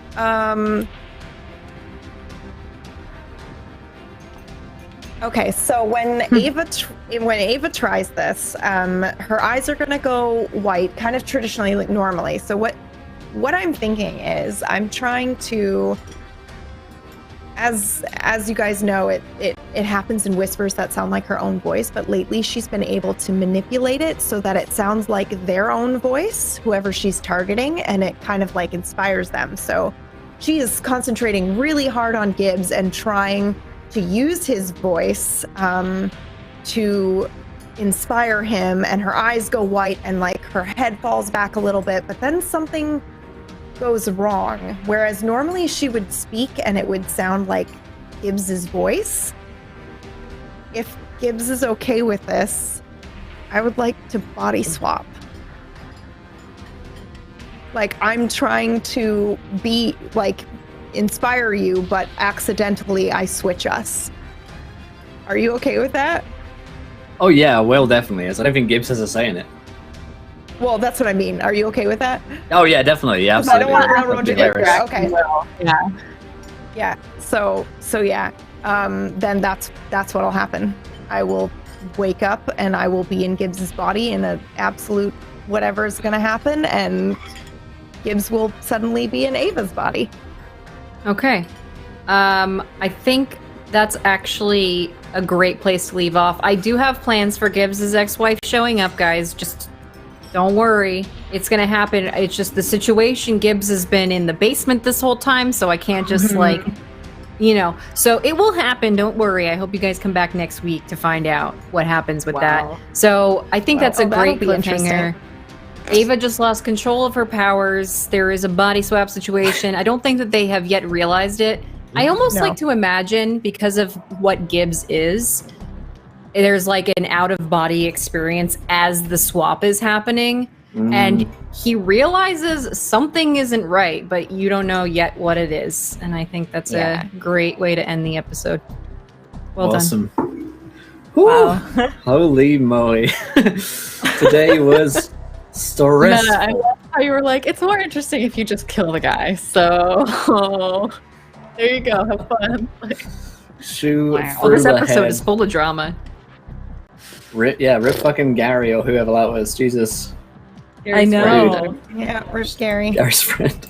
Well, Well, that is another episode of the King's Hustle. That is just, as we suspected, getting all the team together back for a heist was the worst possible idea. I actually felt like it would have gone better for us if we weren't all here, because the level of teamwork, or lack thereof, has just been incredible. But it just works even more into the narrative and the disasters that we get into as a crew. So, hopefully you guys in chat there enjoyed it. If you did, let us know. If you haven't followed the channel, hit the follow button, join us. What are we doing tomorrow? I don't know, we're live streaming tomorrow, probably. Things happen on a Friday, right? Yeah, Roll Up happens, which is a character creation show. I think we're doing Vampire the Masquerade tomorrow, so stick around for that, for some V5 character creation. But let's go around the cast and crew. Did we enjoy ourselves? And where can we find you guys online? Oh, and before I forget, we're giving away 2 sets of tabletop loot dice here in the chat. ! loot to enter. But let's start with Metamancer. Great job tonight, Meta. How was that tonight? I know you guys didn't see my camera because of not having it on tonight.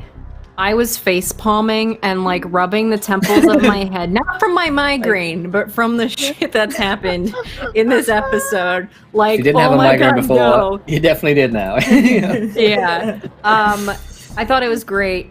I love the escalation of character evolution. As much as I hate to see players fail roles, it adds a lot of really interesting story scenarios. So obviously I want you guys to roll well, but there's also, when in failure there is actually success, because you're creating different story, and I love that. And you can't always Nancy's progression, especially because of those roles failing. Yeah, I think it's great. I also think it feeds back into Nancy and Gibbs, their relationship building from like creation of trust, and Nancy not really trusting anybody, and he's there now witnessing what happened. I think that's going to be really interesting down the road. And did we get that? We got that believer tag. We believe in Russell. Yeah. Yep. That's true. It was. I was from some behind the screen stuff as well. I was messaging Meta about this, which probably won't happen now because we switched bodies, so I don't feel bad in telling you this. But Gibbs was straight up going to put her into the vault and then get her out and stay behind and like take the rap for the guy, the body and whatnot. So yeah, that would have been interesting. But this is even more interesting. Yeah. I'm sorry. Yeah. So I'm excited. Yeah, but I love that. Ava, with PB failing that role, it sucks because it's like a really big deal, but it's also really cool because Ava now she's somebody who's always in control, and now I'm very curious to see how her character evolves from it. And then there's Crane and Sana, who are now outside. They don't know what's happened yet. And how are we gonna fix this? How are they gonna react? I love it. I think it's great. I'm very excited to see what you guys do next. Obviously, I have an idea in mind for the plot, but you guys really create all of the narrative and story around it, and that's what gives everything life. So I'm having a great time. It's very easy to GM for people who are creative and get into characters. So thank you guys for doing that, and thank you, audience, for contributing insanity with your viewer decisions. That's always really fun. So, yeah, you guys can find me on Twitter at the Metamancer. That's the easiest way and best place to go. But I also do writing for City of Mist. I'm working on the Fortune Row District for the new supplements that are coming out, including a set of heist rules, which I haven't actually shown you guys here. I'm not going to because of NDA stuff, but I might be maybe experimenting with things with them. So they're my guinea pigs. But yeah, thank you guys. And yeah, drop a follow if you can. Oh my god, Wolf is so right. The X-Way's going to show up when you risk it. This is the worst and the best. Oh, it's just a comedy of errors, this show. I love it. Blue Jay, huge episode again for Nancy. How was that tonight? I really love, and Meta pointed this out, like it was like 11, 12, 13, 6, 5, you know, like I was on top and then I was on bottom. But I just, the way that you GM and like the freedom that the system has to like decide how you use your moves and what your character's powers are. Like, I definitely think that while it felt like the losing the roles meant like, okay, like what else do I have left to do? Like there was always something like an escalation, as it were, to try and continue down the path toward the vault, what we wanted. And I am, even though like it's awful and terrible, like I'm glad it ended up the way it did in terms of like Nancy's character growth, because you know that's an escalation that you can't take back, you know. And I'm excited to see like to explore how she deals with that. So I'm excited for the next couple of sessions, seeing what goes down. If you're not looking for me here on Encounter Roleplay twice a week, you can find me at twitch.tv/bluejay or on Twitter at bluejay_712. I recently was playing Fallout 76 and The Forest with PP. We're role-playing that, both of which are going up on my YouTube. So those are both really fun, and I'm excited for more. Yeah, that's me. Fantastic. Awesome. And yeah, PB, how was that tonight? Man, it's a big episode for Ava as well. Super crazy. And I feel like it was a bit of a struggle because I really, PB, really wanted to come down and help you guys. But at the same time, I feel like Ava wouldn't have left because everyone knows that she's there. It's her name on the line. She's not undercover, right? So that was a struggle, but it was still really fun. And then obviously it's not so fun failing the role miserably like that, but it is fun getting creative. And Will, thank you for letting me do something crazy like body swap, because that's super interesting. And I think that's going to be really, really fun. But yeah, you can find me at twitch.tv/pumpkinberry. I do tons of roleplay. I'm roleplaying 4 times a week. You can find all of that information either on my Twitter, which is also pumpkinberry, or you can find it at pumpkinberry.tv/tabletop. Awesome stuff. Fantastic. Miss Magitech, how was that tonight for Sana? Oh man, another good episode. I'm happy to be back. If there's one thing I've learned in tabletop role-playing games is like plans never go the way you want them to. Like when you have a plan, like it just never goes perfectly. But I just this is not at all what I had imagined. I knew like maybe once we got in the vault, like something was gonna happen, or it wasn't just gonna be an easy like, all right, let's just get it and go. But this is like way off from what I would have expected to happen. So I'm very much looking forward to what's going to happen next episode. We'll see. But yeah, so my name is Tracy, Miss Magitech. You can find me twitch.tv/Miss Magitech or on Twitter, Miss_Magitech. I do all sorts of tabletop stuff. Many campaigns going on right now, so offline and online. So yeah, that's me. Awesome. Fantastic stuff. And Morphe, back with the bronze unit for Crane. How was that tonight?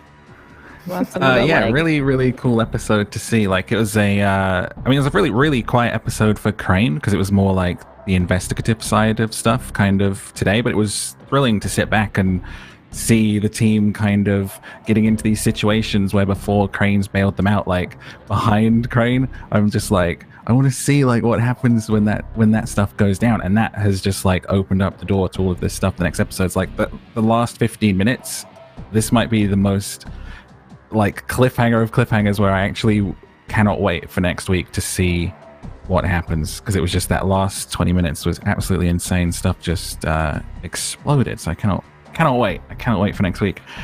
Am I the only one that kind of wills for people to fail their roles though? Is that like really bad? Because I love the chaos. Like in my roleplay and voice roleplay, that's what I do, is like the chaos and the drama. So I've been sitting here like, oh god, I want them to I want the shit to hit the fan, so to speak. But I don't know if that's bad, but I think the chaos is amazing. Not bad. Perfect. Yeah, Normal. Great. It's for a You'd really be a great good DM. story. Like that's the whole point. Yeah. Yeah, exactly.